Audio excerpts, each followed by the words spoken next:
சம்பளம் கைத்தல நீரைகள் நீ அப்பங்கோடவள் கோரி கப்பிய கரி முகன் அழிவே கற்றிடும்படி அவர் புத்தியில் நுரைபவர் கற்பகம் எனவே கடிதேகும் தமும் மதியமும் வைத்திடும் மரண் மகள் மற்பொரு தீரன் நோயமானே வத்தல வைரனை உத்தவி புதல்வனை மட்டவில் மலர் கொடு பணிவே முத்தமிழகினை முற்பட எரிதல் முற்பட எழுதிய முதல்வோனே முப்புறம் எரிகராட்சிவனுரை அதமச்சது பொடி செய்த அது தீரா அத்து எரது கொடு சுப்பி ரமணிபடும் அப்போன மதனிடையமாகி அக்குற மகளுடன் அச்சிறுமுருகனை அக்கணமன மருள் பெருமா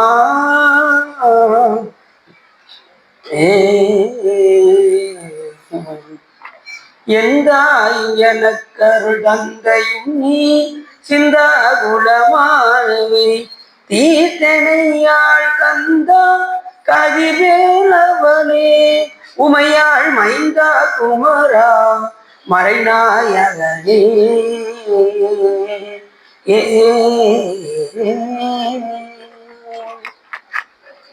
ஒளியர்கோன் பொடித்த போலியர்கோன் கடல் போற்றி ஆடு விசை கல்விதப்பில் அணிந்த பிரான் நடி போற்றி வாழி திருநாவுணர் வன்தந்தர் வதம் போற்றி ஓடிவன் திருவாரூர திருத்தால் போற்றி. எல்லாம் வல்ல சிவகாமி அம்பாளுடன் ஆகிய வள்ளல் வைத்தியநாத சுவாமி பெரும் கருணையினாலே நாம் திருவாசகத்திலே சிவபுராணத்தில் 36வது வரியிலிருந்து சிந்திப்பதற்கு திருவருளும் ஒருவர்களும் அடியார்களும் கூட்டியுள்ளது.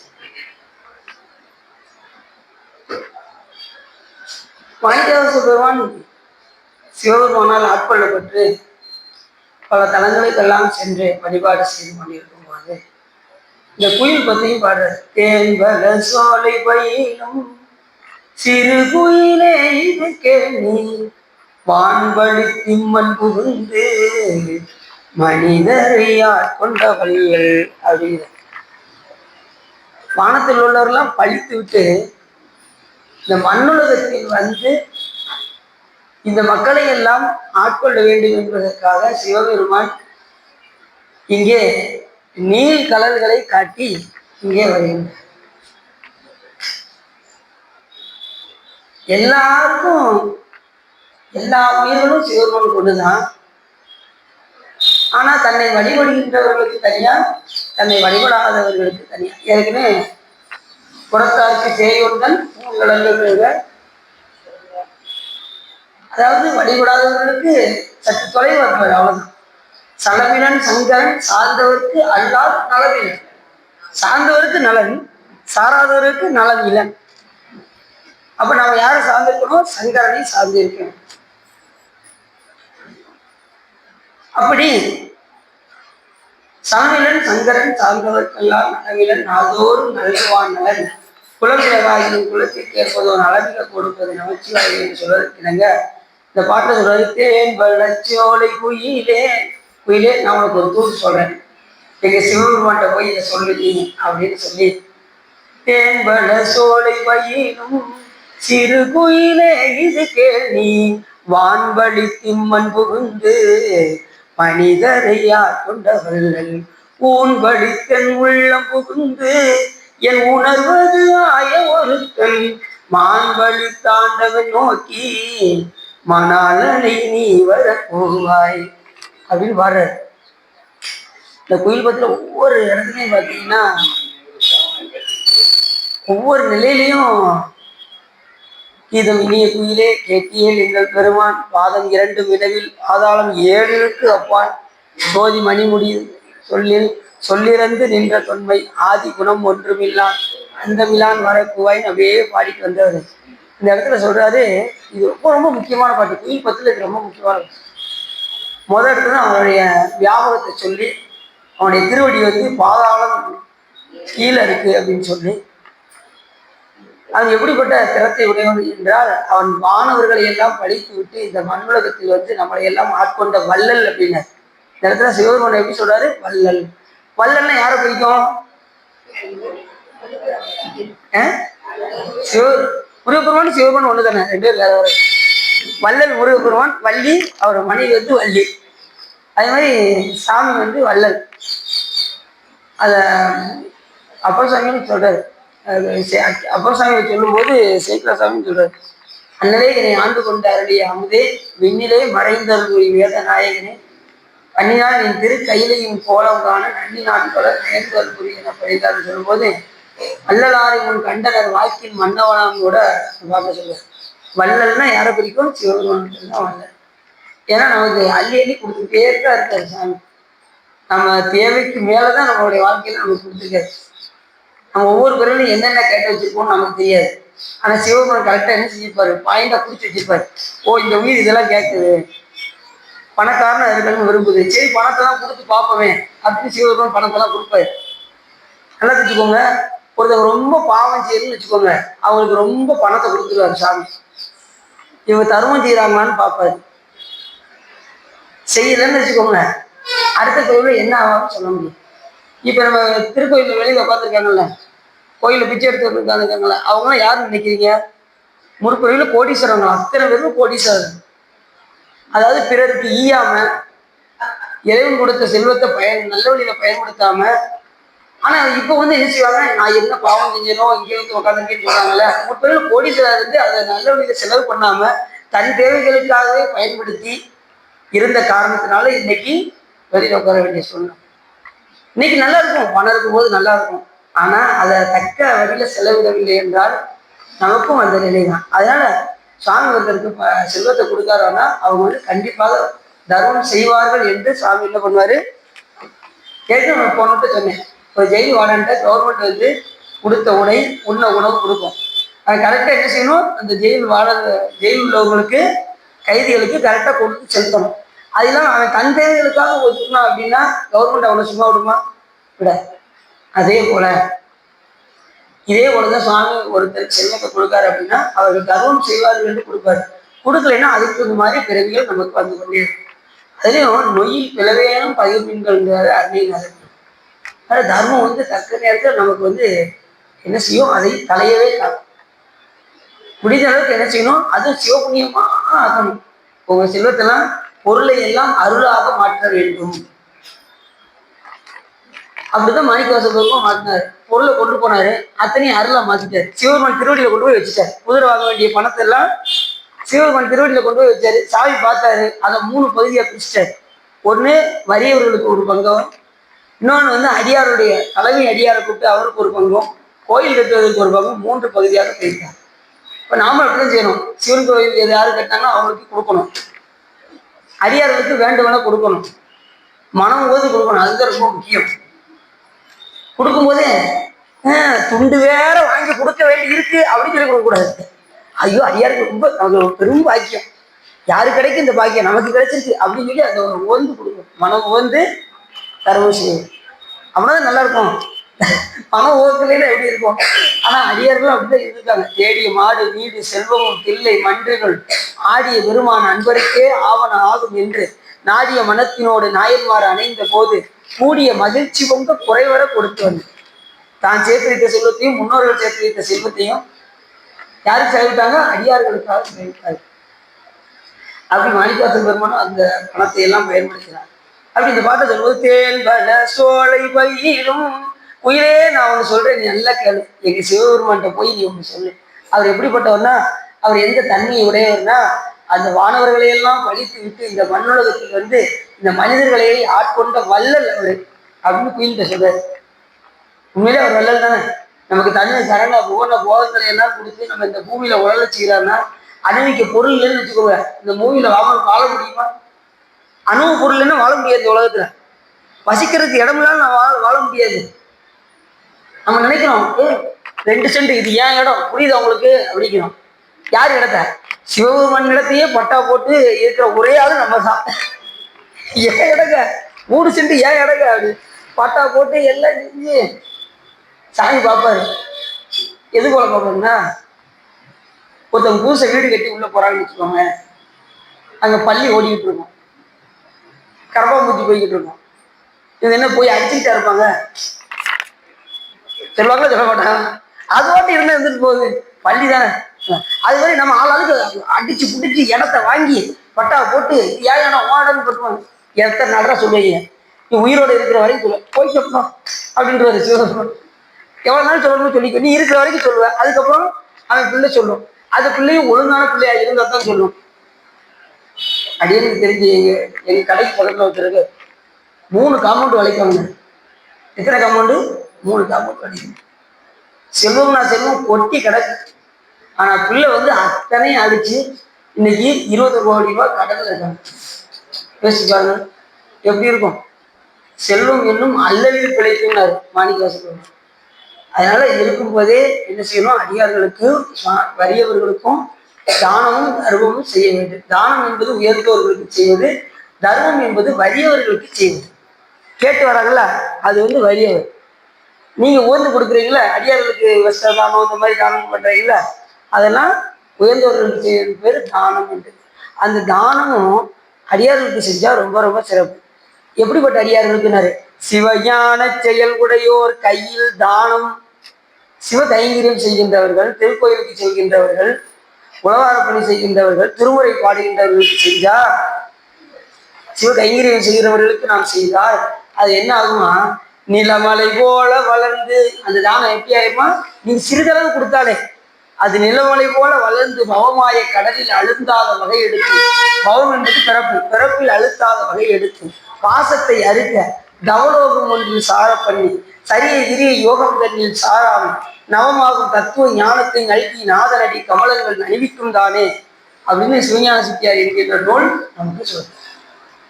டைரக்டா சிவம் என்ன பண்ணுவாங்க, பாசத்தை இருக்காம சிவன் மட்டும் போக முடியாது. அப்ப இந்த உயிர் என்ன செய்வாங்க, தவலோகத்துல போய் பிறக்க வைப்பான், மண்ணுலகத்துக்கு கொண்டு வர மாட்டார். தவலோகத்துல போய் பிறக்க வைத்து அங்கிருந்து ஞானத்தை கொடுத்து டைரக்டா போயிடும். இங்க சரியகிரி யோகம்லாம் செய்ய வேண்டியதுங்க. அங்க இருந்த மாதிரி நீங்க எங்க போயிடலாம், திருவடிக்கு. அப்ப அதெல்லாம் தெரிஞ்சுதான் அடியார்களும் என்ன பண்ணியிருக்காங்க, 63 நாயன்மார்களும் அடியார்களுக்கு வேண்டவன கொடுத்துருக்காங்க, குறிப்பறிக்கை செஞ்சிருக்காங்க. ஒரு அடியார் வரும்போது இவங்க இதுதான் கேட்பாங்க அப்படின்னு தெரிஞ்சு கொடுத்துருக்காங்க. இப்போ ஒரு ஆள் நம்ம கிட்ட வரட்டும், இன்னைக்கு ரூபா கேட்டு வரானே, எங்க போகலாம், எங்க போய் ஒழியலாம் அப்படின்னு நாங்கள் என்ன செய்வோம், ஒளியத்தான் பார்ப்போம். அவங்க அதான் அடியார் வராங்க, வீடு தேடி வராங்க, எவ்வளவு பாக்கி செஞ்சிருக்கோம்.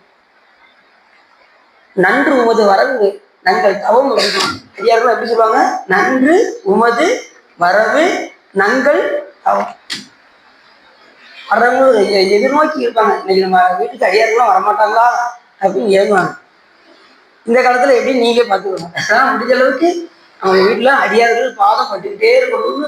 எந்த ஒரு நிகழ்ச்சி இருந்தாலும் இந்த என்னைக்கு ஒரு நிகழ்ச்சி சொன்னீங்களா சார், என்னைக்கு அதே மாதிரி சார் இன்னைக்கு ஏதோ வெள்ளிக்கிழமை ஏதோ நிகழ்ச்சி சொன்னீங்களா,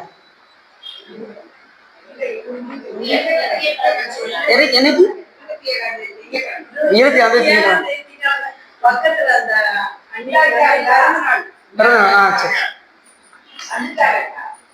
இருக்காங்க.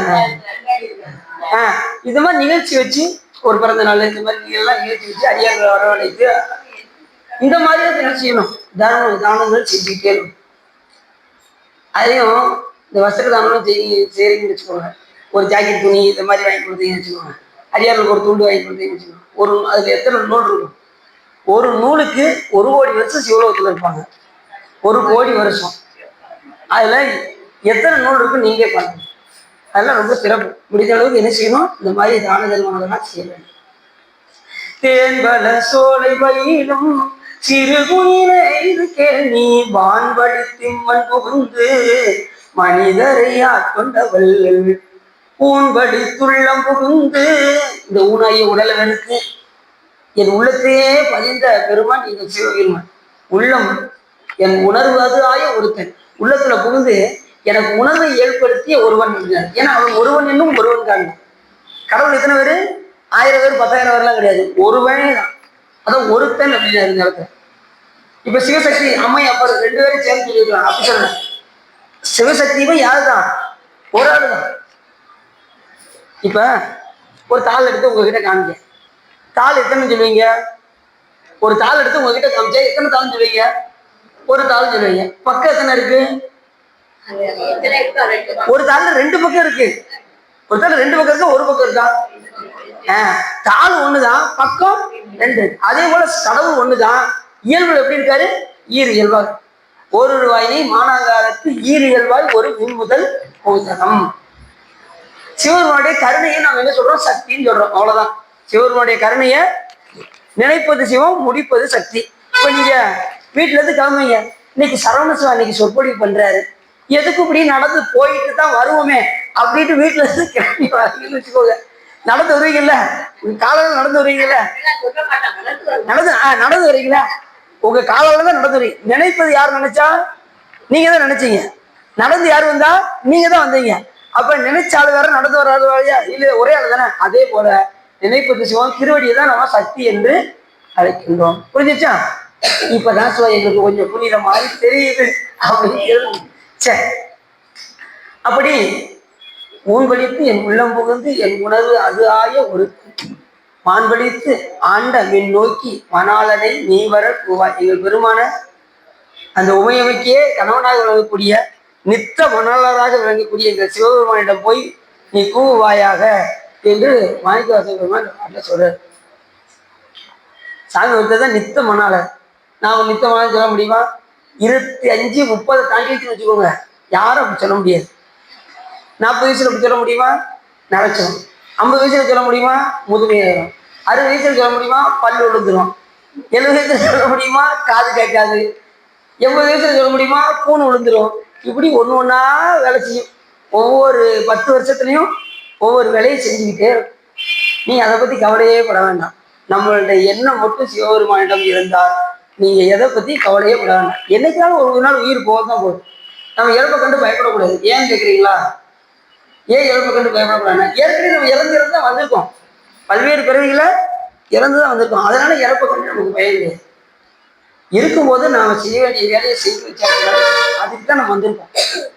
எப்படி காசிக்கு போகும்போது தேவையான பொருள்களெல்லாம் கொண்டு போறோமோ, அப்போ டவுல் டிக்கெட் போட்டு போறோமோ, அதே போல நாம வெகு தூரம் போகிறோம். கைலாயம் போறதுக்கு நிறைய என்ன செய்யணும்? சிவபுண்ணியங்கள் நிறைய சேர்த்துக்கிட்டே இருக்கணும். சேர்த்து வச்சு கொண்டு போகணும். அது ஒன்றுதான் நமக்கு கடைசி காலத்துல துணைக்கு வரும். மற்ற எதுவுமே நமக்கு கூட துணைக்கு. சரி, சென்ற முறை நம்ம சிவபுராணத்துல என்ன வரி பார்த்தோம்? ஆழ்ந்து அகன்ற நுண்ணியனே வெய்யாய் தனியாய் யமான நாம் விமலா பொய்யாயின எல்லாம் போய் அகல வந்து அப்படி பார்க்கணும். இப்ப பொய்யாயின எல்லாம் போய் அகல. எதெல்லாம் பொய்? பொய் அப்படின்னா மெய் ஒண்ணு இருக்குன்னு அர்த்தம். மெய்யான பொருள் சிவபெருமான் ஒருத்தர் தான் மெய், மற்ற எல்லாமே பொய். இந்த உலகத்துல நம்ம தவிர்க்க வேண்டியது எல்லாமே பொய். பொருள் அல்லவற்றை பொருள் என கருதும் மருளானம் மானா பிறப்பு அப்படிங்கிறது வள்ளுவர். பொருள் அல்லனவற்றையெல்லாம் நம்ம பொருள் நாம் நினைச்சிட்டு இருக்கோம். இந்த உலகம் தான் பெரிய பொருள். இது அணுவிக்கிறது, இந்த அணுவிக்கக்கூடிய பொருட்கள் இருக்காருன்னு இதுதான் நமக்கு உண்மை நாம் நினைச்சிட்டு இருக்கோம். இந்த பொருள்கள் எல்லாம் நாம் கண்ணால எந்த பொருளை பார்க்குறோமோ அதெல்லாம் ஒரு காலத்துல தோன்றி நின்று மறையக்கூடிய பொருள்கள், மறைஞ்சிடக்கூடாது. ஒரு காலத்துல உங்க வீட்டு பக்கத்துல ஒரு வீடு இருந்திருக்கும். இன்னைக்கு அந்த வீடு அப்படியே இருக்கு. அதை இடிச்சு வேற வீடு கட்டியிருப்பாங்க. எந்த வீடுமே ஒரு நிரந்தரம் கிடையாது. ஒரு 100 வருஷமோ இல்லை 50 வருஷமோ அதுக்கப்புறம் வேற வீடு கட்டிடுவாங்க. நீங்க எதெல்லாம் சின்ன பிள்ளைகள் பார்த்தீங்களோ அதெல்லாம் இப்ப இருக்காது. இப்ப புதுசா ஒரு ட்ரெண்ட் மாறி இருக்கும். எல்லாமே நீங்க கண்ணால் காணக்கூடிய எல்லாமே தோன்றி நின்று ஒரு காலத்துல மறையக்கூடிய. ஏன் நாமளே எடுத்துக்கோங்க, இந்த உடம்பு ஒரு காலத்துல தோன்றுச்சு, இப்ப இருக்கு, அடுத்து என்ன ஆயிரும்? அப்படித்தானே? இல்லைங்க, எனக்கு 100 வயசு ஆனாலும் இந்த இளமையான உடம்பு இருந்து கொண்டே இருக்குன்னு யாராவது சொல்ல முடியுமா? சொல்ல முடியாது. ஒரு காலத்துல கண்டிப்பா என்ன செஞ்சுவாங்க? சுட்டு விட போகிறார்கள் சுற்றத்தார்கள். விட்டு விட போவது ஒரு நாள் உயிர், சுட்டு விட போகிறார் சுற்றத்தார். ஆகினாலே சிவனை என்னாலும் ஏற்றுங்கள் போற்றுங்கள் சொன்னேன் அதுவே சுகம் அப்படிங்கிறாரு பட்டினத்தை. விட்டு விட போவது உயிர், சுட்டு விட போகிறார் சுற்றத்தார். அதுக்கு முன்னாடி நீங்க செய்ய வேண்டிய வேலை என்ன? சிவனை என்னாலும் ஏற்றுங்கள் போற்றுங்கள் சொன்னேன் அதுவே. அப்ப இருக்கும்போதே சிவபெருமான நல்லா வழிபாடு செய்து வச்சுடுவாங்க. அது ஒண்ணுதான் நான் உங்களுக்கு கூறுவது என்று பட்டினத்தாரும் சொல்றேன். அதனால பொய்யாயின எல்லாம், இது எல்லாம் பொய். சிவபெருமானை தவிர எல்லாம் பொய் என்கின்ற அந்த நிலையாமே உணரணும். இந்த அறிவு கொடுத்ததுடைய பயன் என்னன்னா, எது நிலையுடையது எது நிலையற்றது என்பதை உணர்வது. ஆனா நாம எது நிலையுடையது நினைக்கிறோம்? இந்த உலகத்துல பொருள் தான் நிலையுடையது, மற்றதெல்லாம் நிலை இல்லாததுன்னு நாம் நினைக்கிறோம். ஆனா கடவுள் ஒருத்தர் தான் நிலையானவர். சிவபெருமான் ஒருவர் தான் நிலையானவர். அதனால உன்னை சிங்காரித்து உனது அழகு பாராமல் என்னை சிங்காரித்து இடர்பட்டேன், உன்னை அறிவையறையே நினையும் அன்பில் ஏற்படும் தாள் தருவையோ சொக்கநாதா அப்படின்னார். ஏன்னா என்று உள்ள பொருள் யாரு? சிவபெருமான். அவரை தானே நம்ம சிங்காரித்து அழகு பார்க்கணும். ஆனா நாம என்ன செஞ்சுட்டு இருக்கோம்? 80 வயசானாலும் நாம விட மாட்டோம். அந்த கண்ணாடி விடுறதே கிடையாது. சின்ன பிள்ளையில பார்த்த அந்த கண்ணாடிய 80 வயசானாலும் விடுறது இல்லை. நாம இன்னும் அழகாத்தான் இருக்கோம்னே நம்ம என்ன செய்வோம்? பார்த்துக்கிட்டேதான். ஒரு அம்மா என்ன பண்ணுச்சு, ஒரு 60 வயசு அம்மா என்ன செஞ்சாங்க, நைட்டு ஒரு 12 மணிக்கு மேக்கப் பண்ணிட்டு இருந்தாங்க. அந்த ஐயா அப்படி பார்த்துக்கிட்டே இருந்தார். அந்த ஐயா கேட்டார், என்னம்மா ஒரு 12 மணிக்கு போய் மேக்கப் பண்ணிட்டு இருக்கேன், என்ன சும்மா கிடங்க, நல்லா வந்து சேர்ந்தீங்க, ஏன் கஷ்டம் எனக்கு தான் தெரியும், நல்லா வந்து சேர்ந்தீங்க போங்க அப்படின்னு. என்னம்மா இந்த ஃபேஸ் லாக் வேற ஓப்பன் ஆக மாட்டேங்குது செல்லுல, என்னது ஃபேஸ் லாக் ஓப்பன் ஆகும், நைட்டு 12 மணிக்கு மேக்கப் போட்டு பார்த்ததும் அந்த ஓப்பன் ஆகுது அந்த செல்லு. உடனே அவர் சொன்னார் அந்த ஐயா, உண்மையான முகம் செல்போனு கூட பிடிக்கல அப்படின்னாரு.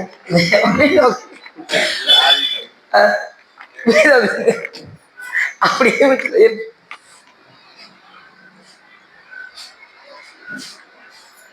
அப்படி போய்கிட்டு இருக்கு ட்ரெண்டிங். எல்லாம் செல்போன் விட மாட்டேங்கிறாங்க. நைட்டு 12 1 மணி ஆனாலும் நைட்டு பூரா செல்ல பார்த்துட்டு பகல்ல பூரா வேலைக்கு போகாம உறங்கிட்டு இருக்காங்க. ஒரு நாள் விடுமுறை, அப்புறம் 2 நாள் விடுமுறை, அப்படி லீவ் போட்டுட்டு. சரி, அப்படி அவ அறிவு கொடுத்ததனுடைய பயன் என்னன்னா, எது நிலையுடையது எது நிலையற்றது என்பதை உணர்வதுதான் அறிவினால் ஆகுவது. எது நோய் தன்னோய் போல் போற்றாக்கடை என்று சொல்வதற்கு என்னங்க, அறிவு நமக்கு கொடுத்தது 6வது அறிவு, பகுத்தறிவு எதற்காகனா எது நிலையுடையது எது நிலையற்றது என்பதை உணர்த்து. இப்ப நமக்கு நல்லா தெரிஞ்சு போச்சு, யாரும் நிலையுடையவரே? சிவபெருமான் ஒருத்தர் தான் நிலையானவர், நாமெல்லாம் நிலை இல்லாதவர்கள்.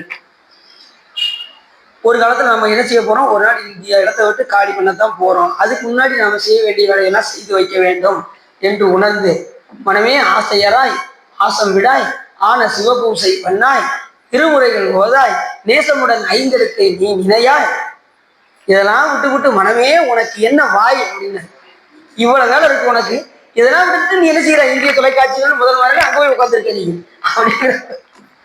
இவ்வளவு விட்டாலும் நம்ம என்ன செய்ய மாட்டேங்கிறோம், சீரியல் என்ன விட மாட்டேங்கிறோம். ஆனா இப்ப கொஞ்சம் பரவாயில்ல, எல்லா திருப்பூர் எழுத சொன்னது எல்லாரும் டிவி எல்லாம் ஆஃப் பண்ணி வச்சுட்டு எல்லா திருப்பூர்ல உட்காந்து எழுதிக்கிட்டு இருக்காங்க. ரொம்ப சந்தோஷமா இருக்கு. நம்ம குருவமசுவா இருக்காங்கல்ல, அவங்க 3 தடவை திருவாசத்தை எழுதிட்டாங்க. குருவமல் இருக்காங்கல்ல, 3 தடவை திருவாசம் எழுதி வச்சு திருப்பூர்ல எழுதி முடிச்சுட்டு எடுத்தாங்க. இப்ப அடுத்து தில்லைவாழந்தாலும் 108 பேர் எழுத போறாங்க. தில்லைவாழந்தான் குருமா அவங்க அது ஒருத்தவங்க பார்த்தீங்கன்னா சென்னையில வச்சு எடுத்தாங்களா, சிறப்பு. அது நம்ம நினைக்கும் குருவசுவா இன்னும் ஆலய காணமே நினைக்கும். அவங்க உட்காந்து டிவி எல்லாம் ஆஃப் பண்ணிட்டு, ஒரு காலத்துல நான் முன்னாடி போயிருக்கேன், சீரியல் உட்காந்து பார்த்துட்டு இருப்பாங்க. முன்னாடி நான் குருவமா வீட்டுக்கு போகும்போது சீரியல் உட்காந்து நீங்க உட்காந்து பாருங்க அப்படிம்பாங்க. உட்காந்து பார்க்க அப்படின்னு. அதுக்கப்புறம் பார்த்தா இந்த வேலையெல்லாம் கொடுத்ததுக்கு அப்புறம் எல்லாத்தையும் ஆஃப் பண்ணிட்டு உட்காந்து எழுதிட்டு இருக்காங்க. இது எவ்வளவு பெரிய சேவ் பண்ணி சொல்லுங்க பாருங்க. அதனால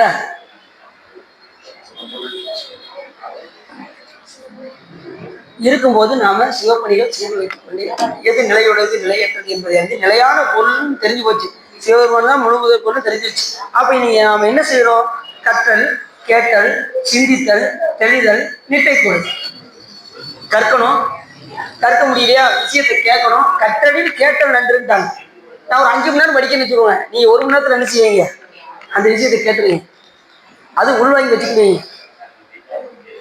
சில பேர் என்னத்தை சொன்னாலும் இந்த காதுல வாங்கிட்டு இந்த காதுல ஓரளவு உண்டு. 2வது ஞான நூல்கள் எல்லாம் கேட்கும் போது சிந்தனை எங்க போயிடக்கூடாது, வீட்டுக்கு போயிடக்கூடாது. அதுதான் உடல் உங்களை கேள்வி கேட்கறதுன்னு எதுக்காகன்னா, நீங்க இங்கதான் இருக்கீங்களா, இல்ல வீட்டுக்கு பக்கம் போயிட்டீங்களா, இல்ல பால் கொதிக்கிறத பத்தி நினைச்சிட்டு இருக்கீங்களா, இல்ல கதவு சாத்திட்டு வந்துட்டோமா நினைக்கிறீங்களா அப்படின்னு உடல் கேட்கணும். சொந்தக்காரர் வேற வாங்கினாரு, இவர் காலகாலத்துல சொற்பொழி வேற முடிக்க மாட்டார் போல தெரியுது அப்படின்னு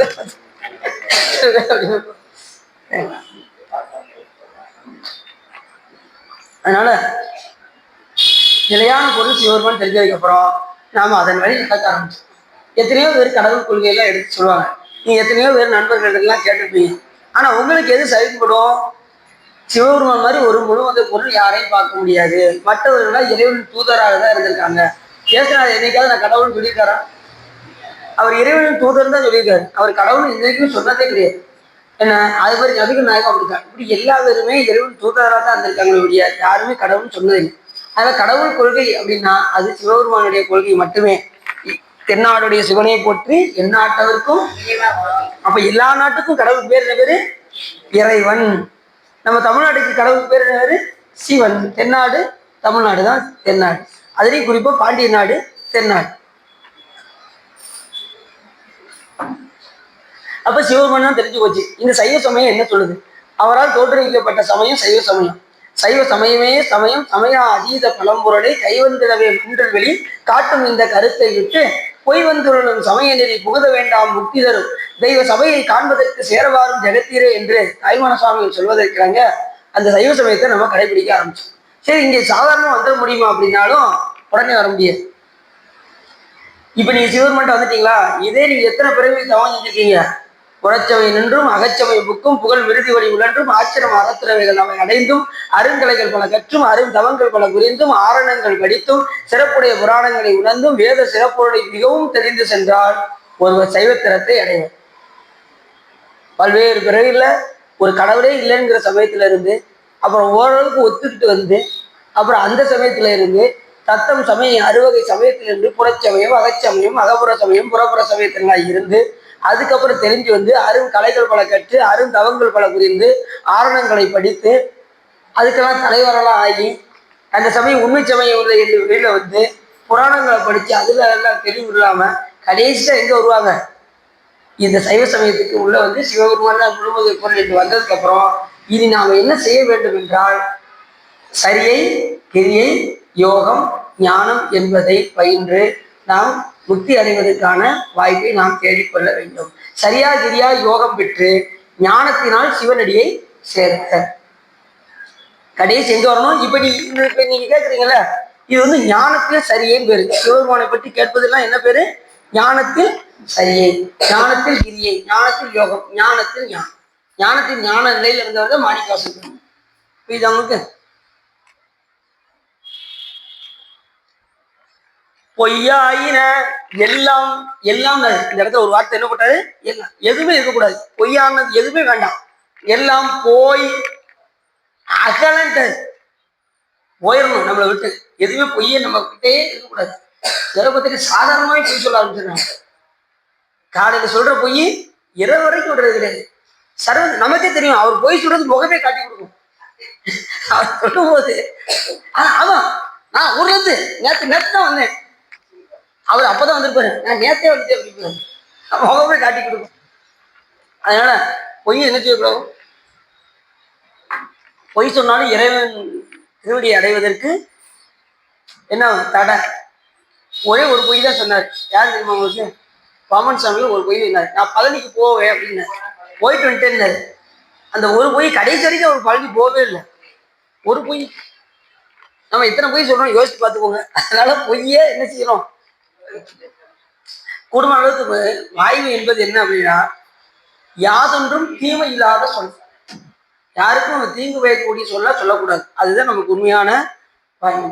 பொய்யாயின எல்லாம் எல்லாத்தையும் எதுவுமே நிலைய எல்லாம் நல்லனவற்றை எல்லாத்தையும் பொய் அப்படின்றார். பொய்யாயின எல்லாம் போய் அகல வந்தருளி. எது வந்தருளி? சிவபெருமான் இவருடைய பக்குவத்தை அறிந்து கைலாயமலையில் இருந்து வந்து அருளி. யாருக்கு? மாணிக்கவாசகர். அது சொல்றாரு, வந்தது போய் அகல வந்து என்னுடைய பொய்யெல்லாம் நீக்கிட்டு சிவபெருமான் எனக்கு குருவாக வந்து அருளி. சரி, வந்து என்னதான் செஞ்சாரு? வந்து என்ன செய்வாரு? பக்குவமுடைய ஆன்மானா சிவபெருமான் விட்டுவாரா? அது மழை வீச்சு ரெடியா இருந்தாரு. எப்படியும் மாணிக்கவாசகர் இங்கதான் வருவாரு. அவரை பக்தி என்னும் வலையில் படுவோன் காண்கிற மாதிரி அவர் செலுத்துற பக்திக்கு சிவபெருமான் அகப்பட்டார். அதுதான் உண்மை. யார் பக்தி செலுத்தினாலும் சரி சிவபெருமான் உடனே வந்துடுவார். உங்க பக்தியை தான் கேட்கிறாரு. நிறைய பேர் படியெல்லாம் கொடுக்குறாங்கல்ல கோயில்ல, சாமி படியவா கேட்பாரு? பக்தியை தான் கேட்க. உங்க பக்தி எந்த அளவுக்கு ஒவ்வொருத்தவங்களுக்கும் மார்க் போடுவாரு. ஒவ்வொருத்தவங்க எத்தனை மார்க்கில் இருக்கீங்கன்னு தெரியல. யாராவது ஜஸ்ட் பாஸாவது ஆயிருக்குமா அப்படிலாம் யோசிக்க வேண்டியிருக்கு. ஒரு 35 மார்க் எடுத்தா கூட ஓரளவுக்கு தப்பிச்சு இது செஞ்சிடலாம். சிவபெருமான் மேல ஒவ்வொருத்தரும் எவ்வளவு அனுபவிச்சிருக்காங்கன்னு யாருக்கு தான் தெரியும்? சிவபெருமான் தான். சில பார்த்தீங்கன்னா காலையில ஒரு சாமி, மதியம் ஒரு சாமி, சாயங்காலம் ஒரு சாமி. நீங்க பல சாமியை கும்பிடுறது காட்டிலும் ஒரே தெய்வம், சித்தமதை ஒன்றை வைத்தார் சிவமதை நினைய வைத்தார்னு ஒரு தெய்வத்தை பிடிச்சிக்கிட்டு கடைசி வரைக்கும் என்ன செய்யக்கூடாது? ஒருத்தவங்க ஒரு தெய்வத்துக்கு போவாங்க, அப்புறம் இன்னொரு தெய்வத்துக்கு போவாங்க. அந்த தெய்வம் பார்க்கும் பாரு, நம்மள நம்ம அங்க போயிட்டான் பாரு, நம்மள நம்ம அங்க போயிட்டான்னு எல்லாமே கைவிட்டு. அதனால ஒரே தெய்வத்தை பிடிச்சிட்டு கடைசி வரைக்கும் என்ன செய்யக்கூடாது? சிவபெருமானை பிடிச்சா எல்லா தெய்வமும் நமக்கு நன்மையா தான் செய்யும். இப்போ எலிமெண்ட்ரி ஸ்கூல்ல படிச்சுட்டு நீங்க மேல் கிளாஸ் போயிட்டீங்கன்னு வச்சுக்கோங்க. இந்த எலிமெண்ட்ரி டீச்சர்லாம் பாரு 5ஆம் கிளாஸ் முடிச்சுட்டு அவன் அங்க கடைசி போயிட்டான் பாரு, மறுபடியும் இந்த கிளாஸ்க்கு 5ஆம் கிளாஸுக்கு வரல அப்படின்னு சொல்லுவாங்க டீச்சரு. என்ன சொல்லுவாங்க? அப்போ ஆட மேல் கிளாஸ் போயிட்டான், இனிமே அவன் நல்லா வந்துடுவான் அப்படின்னு அவங்க வாழ்க்கை தான் செய்வாங்க. அதே போல பெரும் தெய்வமாகிய சிவபெருமான்ட்ட நம்ம வந்ததுக்கு அப்புறம் அவங்களும் என்ன செய்வாங்க? எல்லாரும் திசை தெய்வமான பலவும் அடியாரவருக்கு மிகவே. அவங்க அடியாருக்கு என்ன செய்வாங்க? நன்மையை தான் செய்வாங்க. அவங்களால நமக்கு எந்த தீங்கும் வராது. நீங்க பயப்படவே வேண்டாம். ஒரே கடவுளாகிய சிவபெருமானை சார்ந்து அற்புத தெய்வம் இதனின் மற்றும் உண்டோ? இதை விட நீங்க ஒரு அற்புத தெய்வம் நீ எங்க போய் பார்க்க போறீங்க? அற்புத தெய்வம் எதனில் மட்டும் உண்டோ? அன்போடு தன்னை ஐந்தகத்தின் சொற்பதத்தில் வைத்து உள்ளம் அல்லூரும் தொண்டருக்கு எந்திசை கனகம் பற்பத கோயும் பைம்பொன் மாளிகையும் பவளவாய் அவர் பனைபுலையும் கற்பக பொழில் முழுதும் கங்கை கொண்ட சோலைச்சரசானே என்று சொல்வதற்கிணங்க உண்மையான அன்போடு வழிபாடு செய்தால் அவன் எல்லா நலன்களும் சிவபெருமான் கொடுப்பார். பற்பத கோவை, பைம்பொன் மாளிகை, பவளவாயவர் பனைமலை எல்லாத்தையும் அனுபவிக்கிறதுக்கு சிவபெருமான். புரியுது? என்ன சார்? என்ன சார்? திருவிசைப்பா பாட்டு. திருவிசை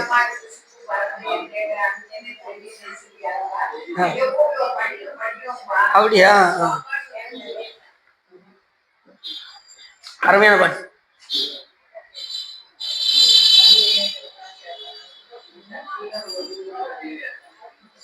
அற்புதத்தையும் இதனின் மற்ற ஒன்று.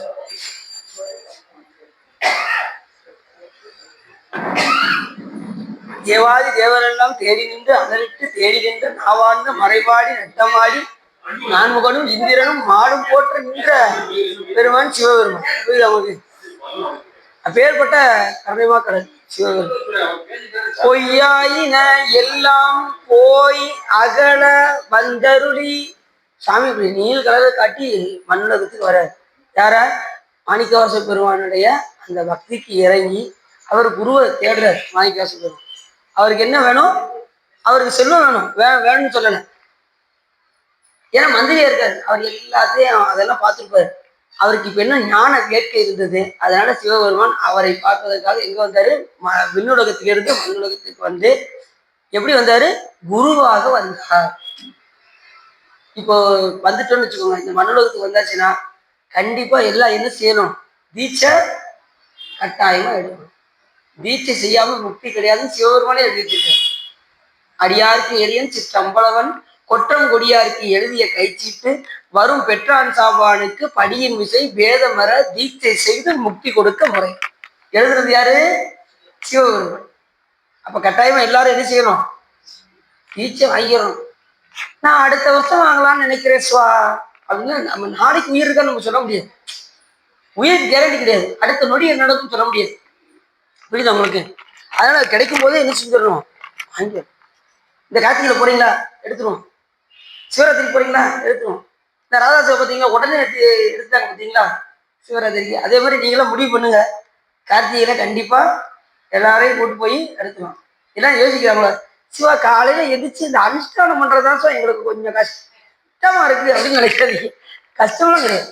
ஒரு 16 திருநீர் பூசி மந்திரம் ஜெயிக்கணும், அவ்வளோ. நேரம் இருக்கா சுவா? நேரம் இல்லையா? நேரம் இருக்கா?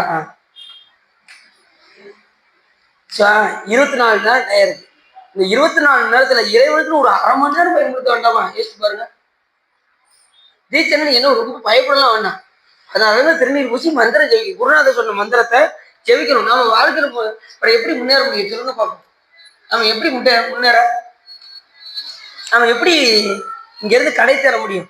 குரு இல்லாம திருவருளை அடைய முடியாது. அதுக்காக தான் சார் அப்படிதான் குருவர்களை தேடி மாணிக்கவாச பெருமான் தவமாக தவம் கிடந்தார். மாணிக்கவாச பெருமானை ஆட்கொள்வதற்கு சிவபெருமான் நீள்களை காட்டி எங்க வந்துட்டாரு?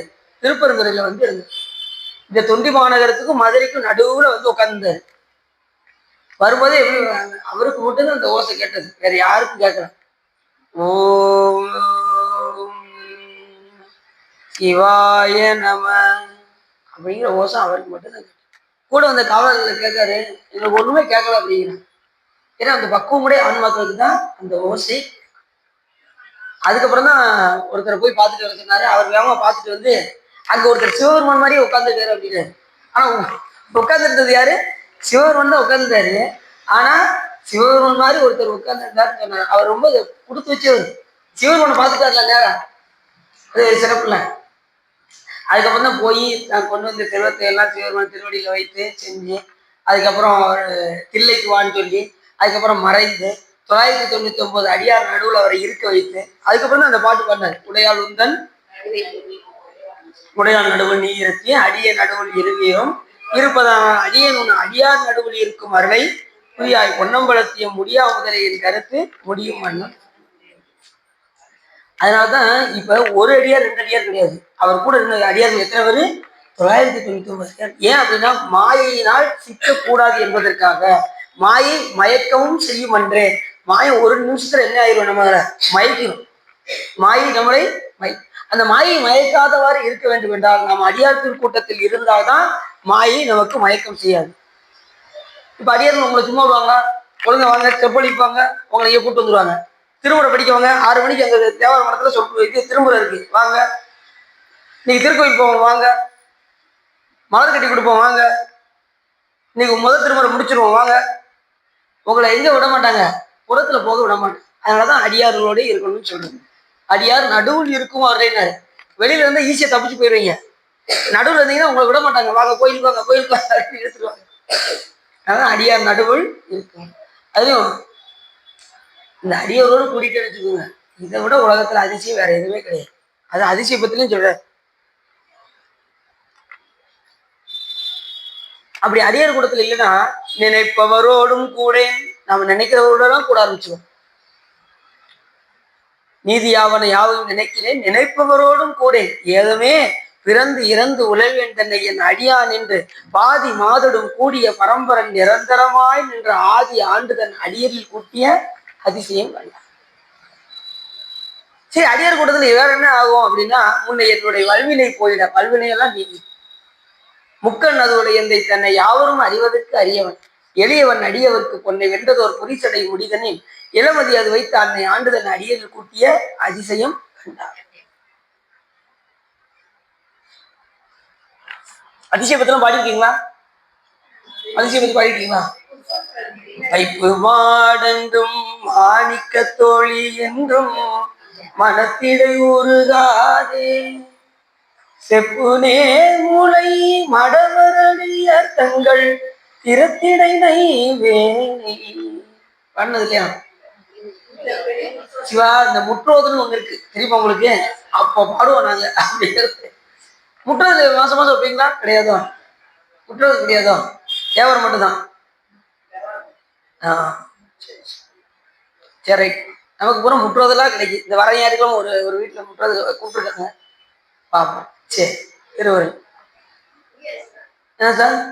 நம்ம ஊர்ல அந்த இது பெருமாள்பட்டியில ஒரு வீட்டுல கூப்பிட்டுருக்காங்க. இல்லாத ஒரு திருவரை வாய்ப்பு இருக்கவும் வாங்க. என்னங்க சார்? சார் மற்ற நாள்னாலும் பரவாயில்ல, இந்த ஞாயிற்றுக்கிழமை மட்டும் தயவு செய்து கூப்பிடாதீங்க சார், எங்க வீட்டுல சொந்த பந்தங்கள்லாம் வந்து சார் அப்படின்னு சொல்றதெல்லாம். சரி, வாய்ப்பு இருக்கும்போது பயன்படுத்திக்கோங்க. சரிதானே? சரி, அப்படி பொய்யாயின எல்லாம் போய் அகல வந்தருடி. சரி, வந்து சுவாமி என்ன செஞ்சாரு? வந்து மெய்ஞானமாகி என்ன பண்றாரு? மெய்ஞானத்தை உணர்ந்தார். மெய்ஞானம் அப்படின்னா பொய் ஞானம் ஒண்ணு இருக்கத்தான் செய்யும். அப்படித்தானே? இறைவனை பற்றி அறிகின்ற ஞானம் முழுவதுமே மெய்ஞானம் என்று பெயர். அதை ஒரு சேரப்பட்டவர் திருஞான சம்பந்த பெருமான். சிவனடியே சிந்திக்கும் திருப்பெருக்கு சிவஞானம் பவமதனை அறமாற்றும் பாங்கினில் ஓங்கிய ஞானம் ஓமையில்லா கலைஞானம் உணர்வறிய மெய்ஞானம் தவமுதல்வர் சம்பந்தர் தாமுணர்ந்தார் அந்நிலை என்று சேக்கிலா சுவாமின்னு சொல்றாரு. அப்ப உணர்வறிய மெய்ஞானம் ரெண்டு வகை ஞானம், ஒன்று அபரஞானம், மற்றொன்று பரஞானம். அபரஞானம் என்பது நூல்களால் கேட்கக்கூடிய அறிவு, பரஞானம் என்பது அனுபவத்தினால் ஏற்படக்கூடிய அறிவு. அதுதான் மெய்ஞானம் என்று பெயர். சிவனடியே சிந்திக்கும் திருப்பெருகு சிவஞானம், பவமதனை அதனும் அறமாற்றும் பாங்கினில் ஓங்கிய ஞானம், ஓமையில்லா கலைஞானம் என்பது நூல்களால் கற்கக்கூடிய அறிவு. உணர்வறிய மெய்ஞானம் என்பது அனுபவத்தினால் ஏற்படக்கூடிய அறிவு. அனுபவ ஞானம் இல்லாம இறைவன் திருவடியை அடைய முடியாது. அனுபவ ஞானம் இருந்தால் தான் என்ன செய்ய முடியும்? சாமியை உணர்ந்து வழிபாடு செய்து மோட்சத்தை அடைய முடியும். இப்ப நீங்க அனுபவ ஞானத்துக்கு நீங்க எப்ப பெறலாம் அப்படின்னா, நீங்க நூல்களை அப்படி படிச்சுக்கிட்டே இருக்கும்போதே அந்த அனுஷ்டானங்கள் பூஜை இதெல்லாம் பண்ணிக்கிட்டே இருந்தீங்கன்னா, திருக்கோயிலுக்கு போகும்போது ஏதாவது ஒரு உங்களுக்கு சுவாமி ஏதாவது ஒண்ணு வலியுறுத்திக்கிட்டே இருப்பார், ஏதாவது உங்களுக்கு சிக்னல் கொடுத்துக்கிட்டே இருப்பார். இப்ப அடியே அன்னைக்கு நம்ம வைத்தியநாத கோயில்ல எல்லா பூவையும் வைத்தியநாத வீட்டை வச்சுட்டேன், அம்பாள்கிட்ட கொண்டு போய் வைக்கிறேன், கையில பூ இல்லை, அப்படி வருத்தத்தோட அப்படி திரும்பி வரேன். அத்தனையும் மறந்தாக்கில் அங்க வச்சுட்டேன், அம்பாளுக்கு பூ இல்லையே, என்ன செய்யணும் அப்படின்னு திரும்பி வந்துட்டே இருந்தேன். நான் திரும்பி ஐயர் கூப்பிட்டாங்க, சரவணன் இங்க வாங்க அப்படின்னு. சொல்லுங்க அப்படின்னு. இந்த தாமரை மலரை கொண்டு போய் அம்பாள் சமையல் வைங்க அப்படின்னாங்க. எப்படி இருக்கும்? அதான் இதெல்லாம் அனுபவ ஞானம். புரியுது உங்களுக்கு? நம்ம நினைக்கிறோம் கொடுக்க முடியலன்னு நினைச்சதும் உடனே பூதனை, அது உயர்ந்த பூ தாமரை, தாமரை கொண்டு போய் வைங்க அப்படின்னாங்க. இந்த மாதிரி அனுபவ ஞானம் இது ஒண்ணு மட்டும் இல்லை, இந்த மாதிரி நிறைய இருக்கு. நிறைய சாமி உங்களுக்கு உணர்த்து. நீ வழிபாடு உண்மையான நோக்கோடு நீங்கள் செய்தீர்கள் என்றால் சாமி உங்களுக்கு எல்லாம் பெருங்கரையும் மேய பெரும் கருணையாளன் மருந்துருவாய் என் மனத்தை வந்து என்று சொல்வதற்கிணங்க சாமி எல்லாம் தருவார். இது அவங்களுக்கு அந்த அனுபவ ஞானத்தை நம்ம பெறணும். அதுதான் ரொம்ப முக்கியம். என்ன ஞானம்? அனுபவ. தம்பி நல்லா பாடுவோம் அப்படியோ? பாடிங்களா தம்பி? பாடுங்களா? பாட்டு பாடுவீங்களா? இப்பதான் உள்ள வராங்க. சரி வராங்க. சரி, இந்த ஞானத்துல இந்த வயசுல வரணுமே பெரிய சிறப்புல. பாட்டு பாடுவாங்களா? கூட சேர்ந்து பாடுவாங்க. ஒரு வேளை வந்து பாட்டு பாடுறாங்களா கூட? வீடு எங்க இருக்கு? சரி, சந்தோஷம். சிவருமனை சிக்கனை பிடிச்சுக்கோங்க. என்ன உண்மையே உன்னை சிக்கனை பிடித்தேன் எங்களது அருள்வாதி. அதான் சிவபெருமான் தான் முழுமுதற்குன்னு தெரிஞ்சுட்டு சாமியை கிச்சனை பிடிச்சுக்கிடணும். என்ன மிக ஒரு காலம் இனி இங்கு இல்லை, உங்களுக்கு நல்லா பயன்படுத்திக்கோங்க. நீ இந்த வயசுல வந்துட்டீங்க. என்ன ஒவ்வொருத்தவங்க ஒவ்வொரு வயசுல வந்திருப்பாங்க. சில பேர் இளமையிலே வராங்க அப்படின்னா முற்புறவிலே அவங்க நிறைய தவம் செஞ்சிருக்காங்க. இப்ப ஞானசம்பந்த பெருமானுக்கு 3 வயசுல ஞானம், மெய்கண்டாருக்கு 2 வயசுல ஞானம், குமரகுருவருக்கு 5 வயசுல ஞானம். இப்படி ஒவ்வொருத்தவங்களுக்கும் ஒரு அந்த வயசுல ஞானம் வருவதுன்னா முற்புறவிலே செய்த பயனுக்கு வினை பயனுக்கு தகுந்தவாறு முன்னை நீபுரி நல்வினை பயனிடை வானனை வாயார பண்ணியும் ஏத்தியும் ஆதரித்தும் வழிபடும் அதனால். அதனாலதான் இந்த ஞானம் உங்களுக்கு கிடைச்சது. முற்பதிலே சிவபெருமானை ஏற்றி போற்றிய காரணத்தினால் நமக்கு இந்த நிலை நமக்கு கிடைத்திருக்கின்றது.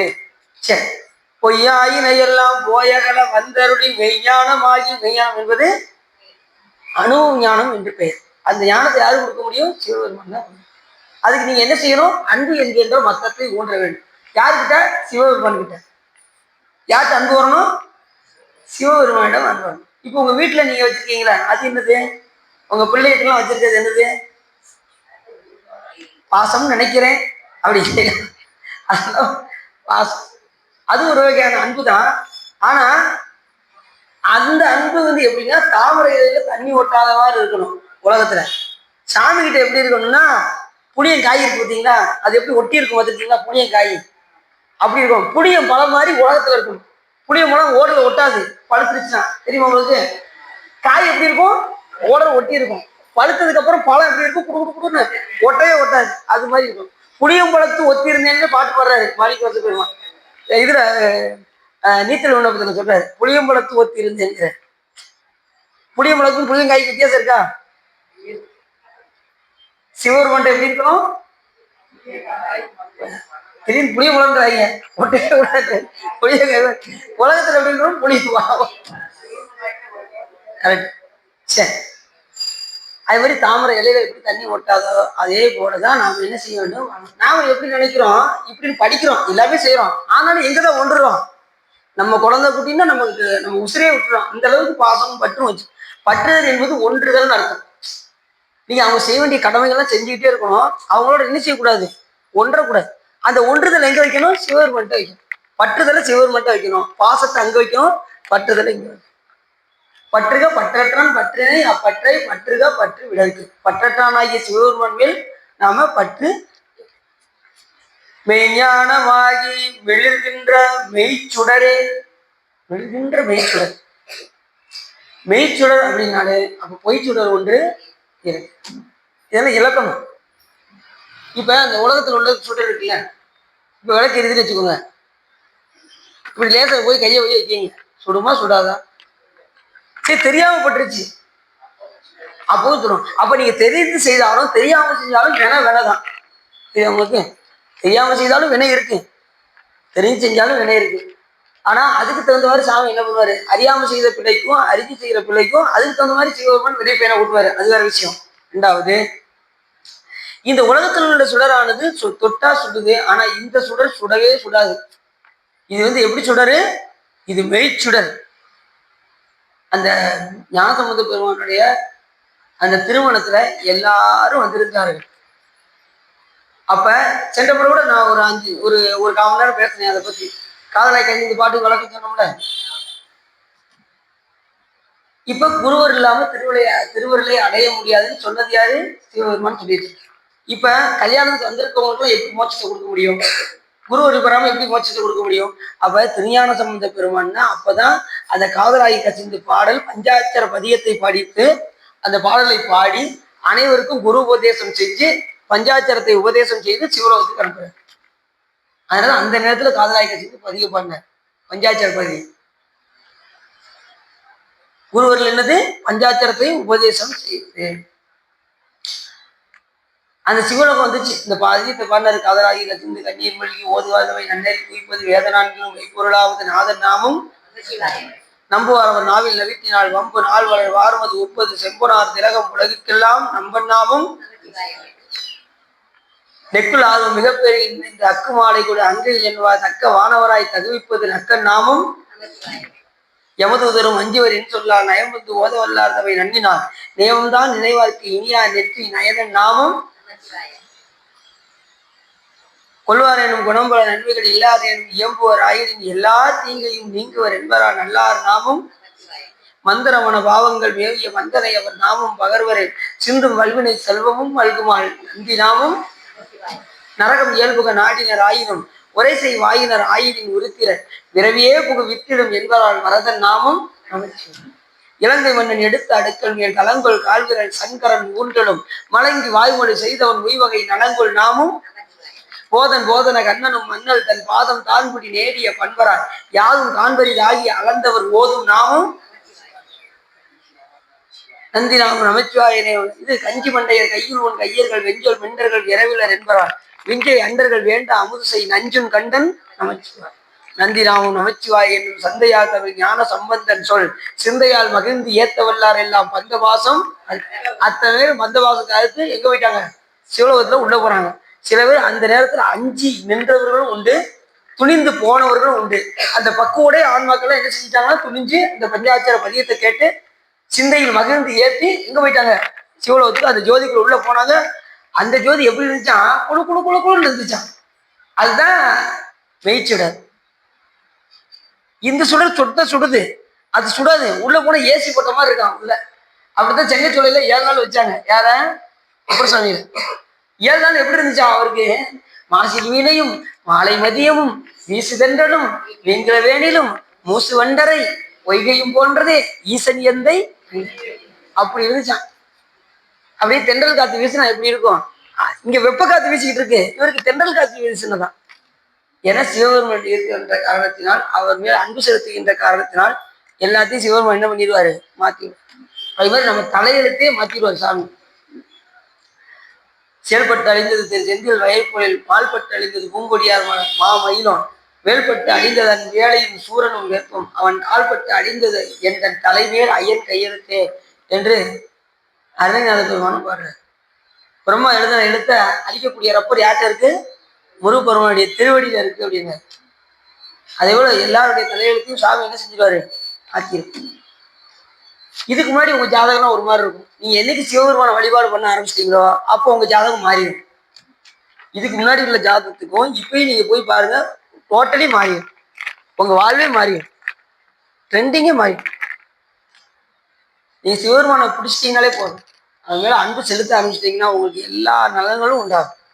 நீங்க கவலையே பட வேண்டாம். சிவபெருமான் ஒரு துணி நீங்க எடுத்து வச்சாலே அவர் 9 படி முன்னாடி வந்து அது செய்யறதுக்கு தயாராகும். அந்த அளவுக்கு நீங்க அன்பையும் பக்தியையும் நீங்க பக்தி வலையில் அவன் படுவோன்னு காண்க. இது உங்களுக்கு பக்தி செலுத்தினா கண்டிப்பா சுவாமி. மெய்ஞானமாகி விழுகின்ற மெய்ச்சுடரே எஞ்ஞானம் இல்லாதேன். சாமி எனக்கு எந்த ஞானமும் இல்லை, எனக்கு அவர ஞானமும் இல்லை, பரஞானமும், எனக்கு கலைஞானமும் இல்லை, மெய்ஞானமும். எஞ்ஞானம் இல்லாதேன் இன்ப பெருமானே. நீ எப்படிப்பட்டவனா? இன்ப பெருமான், எல்லா உயிர்களுக்கும் முக்தி தரக்கூடிய பெருமான்.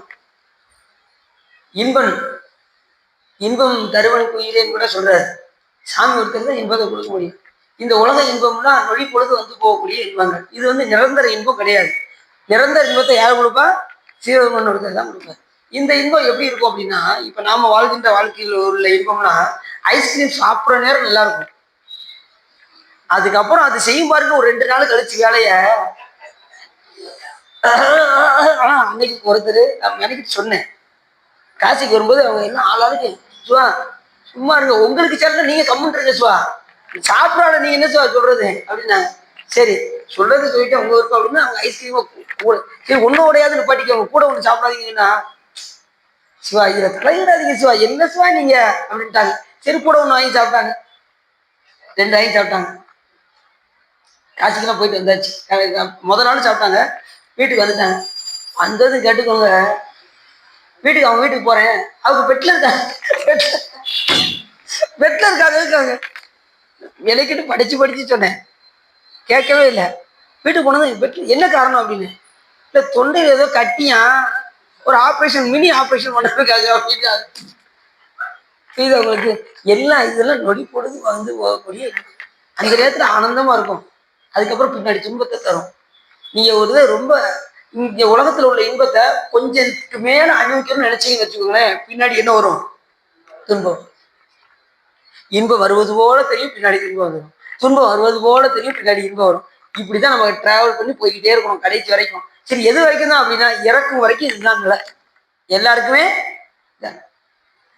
அப்ப சிவபெருமான வழிபாடு பண்ணா அந்த இன்பமோ துன்பமோ நமக்கு வந்து ஒன்றும் நம்ம செய்து விடாது. இன்பம் வந்தாலும் எல்லாம் பெருமான் திருவாரு, துன்பம் வந்தாலும் அதுவும் பெருமான் திருவாரு.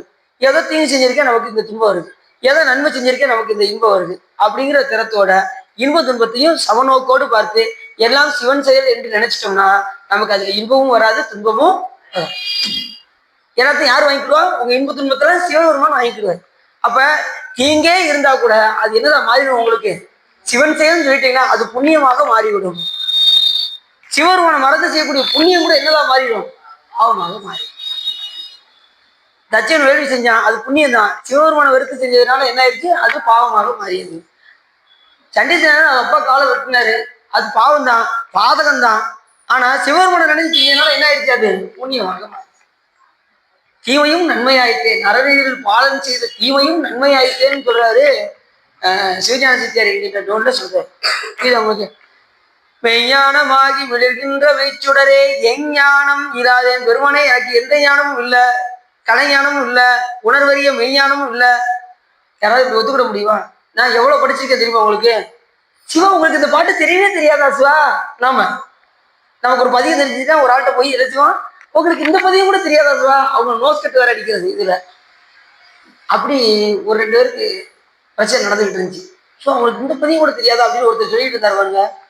இவர் நைட்டு அந்த பதியத்தை பூரா மனப்பாடம் பண்ணி மறுநாள் அவருக்கு மேல இன்னொரு பதியத்தை ஒப்பிச்சு அவருக்கு காமிச்சாரு பாருங்க. அவர் அரண்ட்டு, நீங்க ஒரு பாட்டு தான் சொன்னீங்க, நான் 2 பதியத்தை படிச்சுட்டு வரேன், 2 பதியத்தை படிச்சு அவர்கிட்ட ஒப்பிச்சேன். சில பேருக்கு அதை சொல்லிட்டாங்கன்னா அவங்களுக்கு அந்த உரைக்கு வந்து.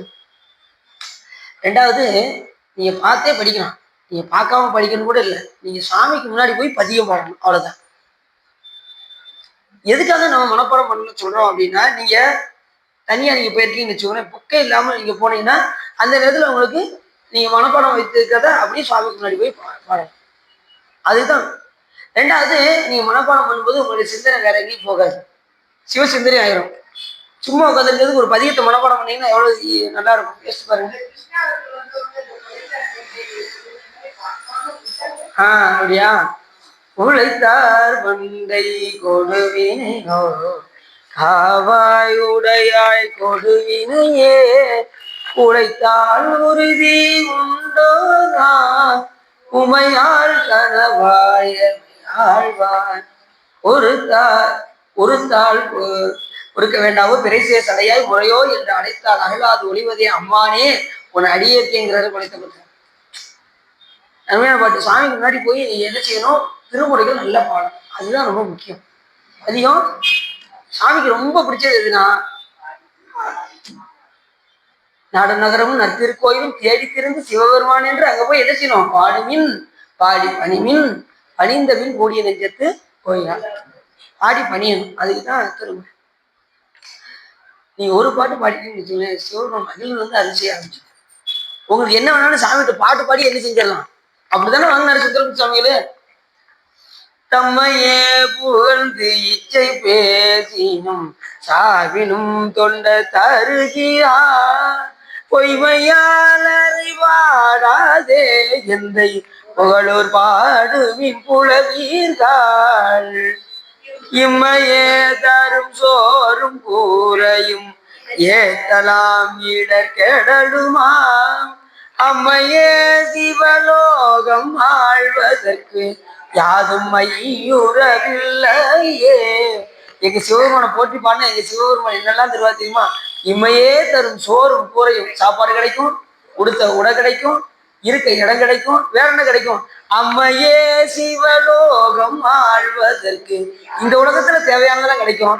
சரி முக்தி அடைஞ்சு போனா அங்க போனாலும் அம்மையே சிவலோகம் ஆழ்வதற்கு யாதும் ஐயரவு இல்லையேன்னு இம்மை பயனையும் மறுமை பயனையும் எங்கள் சிவபெருமான் கொடுத்தருவார். வசனமிக வேற்றி மறவாது மனது துயராற்றில் உள்ளாது இசைவையில் ஜடாச்ச ரமதானே இகபர சௌபாக்கியம் அருள்வான். பசுபதி சிவாக்கியம் உணர்வோனை வளரிமலை வீட்டில் அருளும் வேளா அசர கிளைவாட்டி மிகவாள அமரசனை மீட்ட பெருமாளே அப்படின்னு கூட அன்னைநாதரு இக பர சௌபாக்கியம் அருள்வாயே. இகம்னா இவ்வாழ்வு, பரம்னா அவ்வளவு, ரெண்டையுமே எங்கள் சிவபெருமான் தந்து அருள்வார். மெய்ஞானமாகி விழுகின்ற வீச்சுடரே எஞ்ஞானம் இல்லாதேன் இன்பப் பெருமானே. சாமி இன்பமே அடிவார். எஞ்ஞானம் இல்லாது, எனக்கு எந்த ஞானமும் இல்லை. நம்ம எந்த ஞானமும் இல்லாட்டாலும் பரவாயில்ல, அடியாறு கூட தொடர்பு வச்சுட்டோன்னு வச்சுக்கோங்க, எங்க போயிடலாம். இப்ப வேற இல்லை, இன்ஜின் பெட்டி இருக்குல்ல, ட்ரெயின்ல முன்னாடி இன்ஜின் பெட்டி இருக்கும், மற்ற எல்லா பெட்டும் காலி பெட்டி குட்ஸ் வண்டின்னு வச்சுக்கோங்க. சரக்கு இல்லாத வண்டி வரிசையா எம்டி பெட்டியா இருக்கு.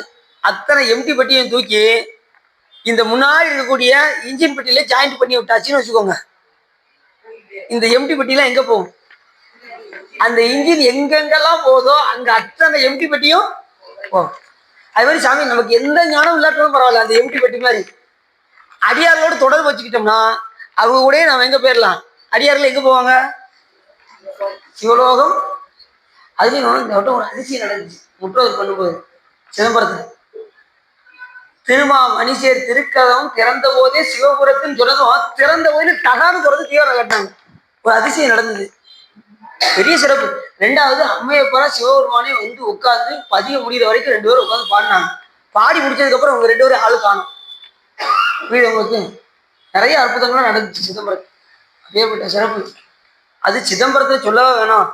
சாமி பேரில் வாங்க பெரிய சிறப்புலாம் நடந்துச்சு.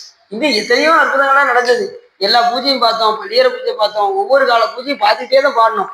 அந்த தீவிரம் ஆகிக்கிட்டே இருந்துச்சு, இப்போ பார்த்துக்கிட்டே தான் படிக்கிட்டே இருந்தோம். எல்லா பூஜையும் பார்க்கக்கூடிய வாய்ப்பு நடந்துச்சு. இந்த வட்டம் வந்தவங்க ரொம்ப புண்ணியம் செஞ்சிருக்காங்கன்னு நினைக்கிறேன்.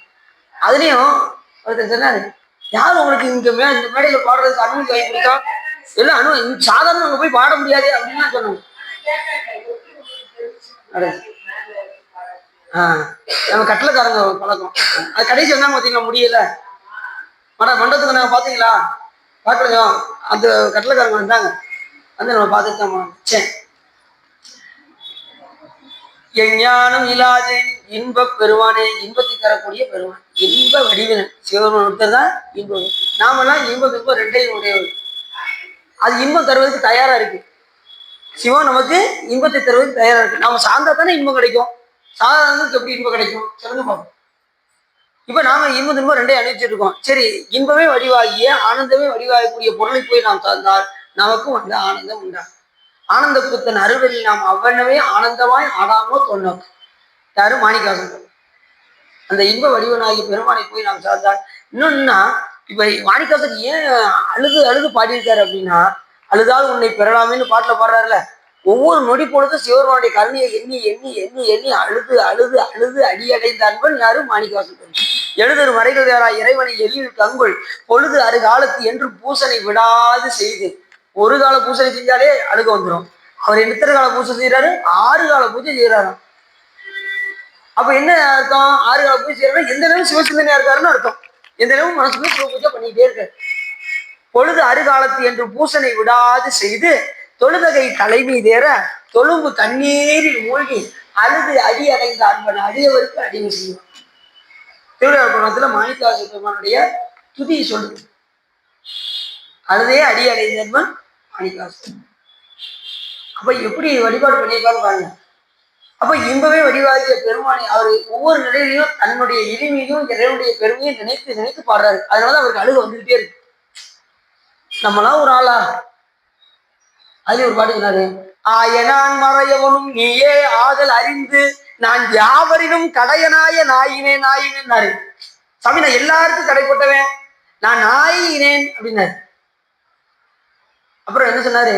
யோசிச்சாரு, சாமி எப்படி சாமி நீ அடியார் ஏற்றுட்ட அப்படின்னு ஒரு வார்த்தை கூறாரு. எப்படி சொல்றாரு பார்த்தீங்களா?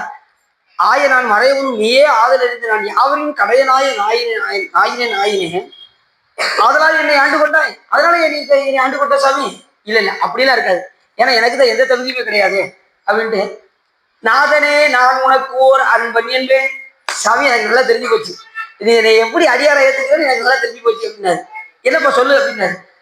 சாமி, நான் ஊர் முழுக்க சிவனடியான்னு சொல்லிக்கிட்டே இருந்தேன், அதனால வந்து நீ ஆட் கொண்டிருப்பியோ அப்படின்னு சொல்லிட்டு அதுக்கப்புறம் யோசிச்சு பார்த்தாரு மாணிக்காசன்.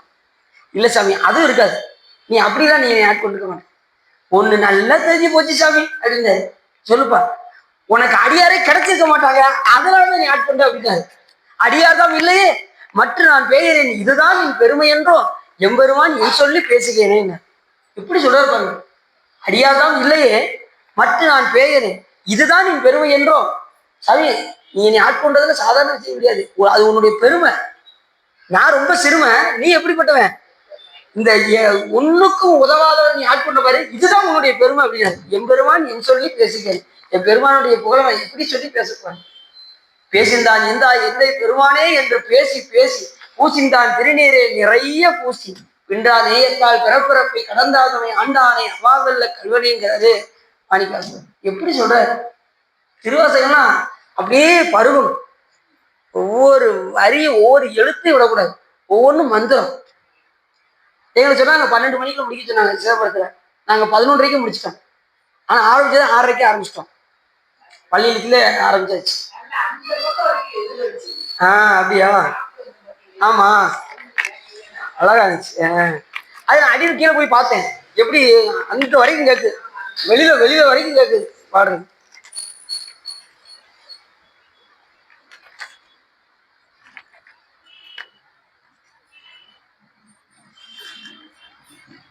ரெண்டு வரி தான் சொல்லியிருக்கோம், அதுக்கு ஒன்று 1 மணி நேரத்தை தாண்டி. இதை தாண்டவே முடியாதா? இது விஷயம் நிறைய இருக்கு உள்ள, சொல்லித்தான் ஆக வேண்டியிருக்கு. என்னங்க சார்?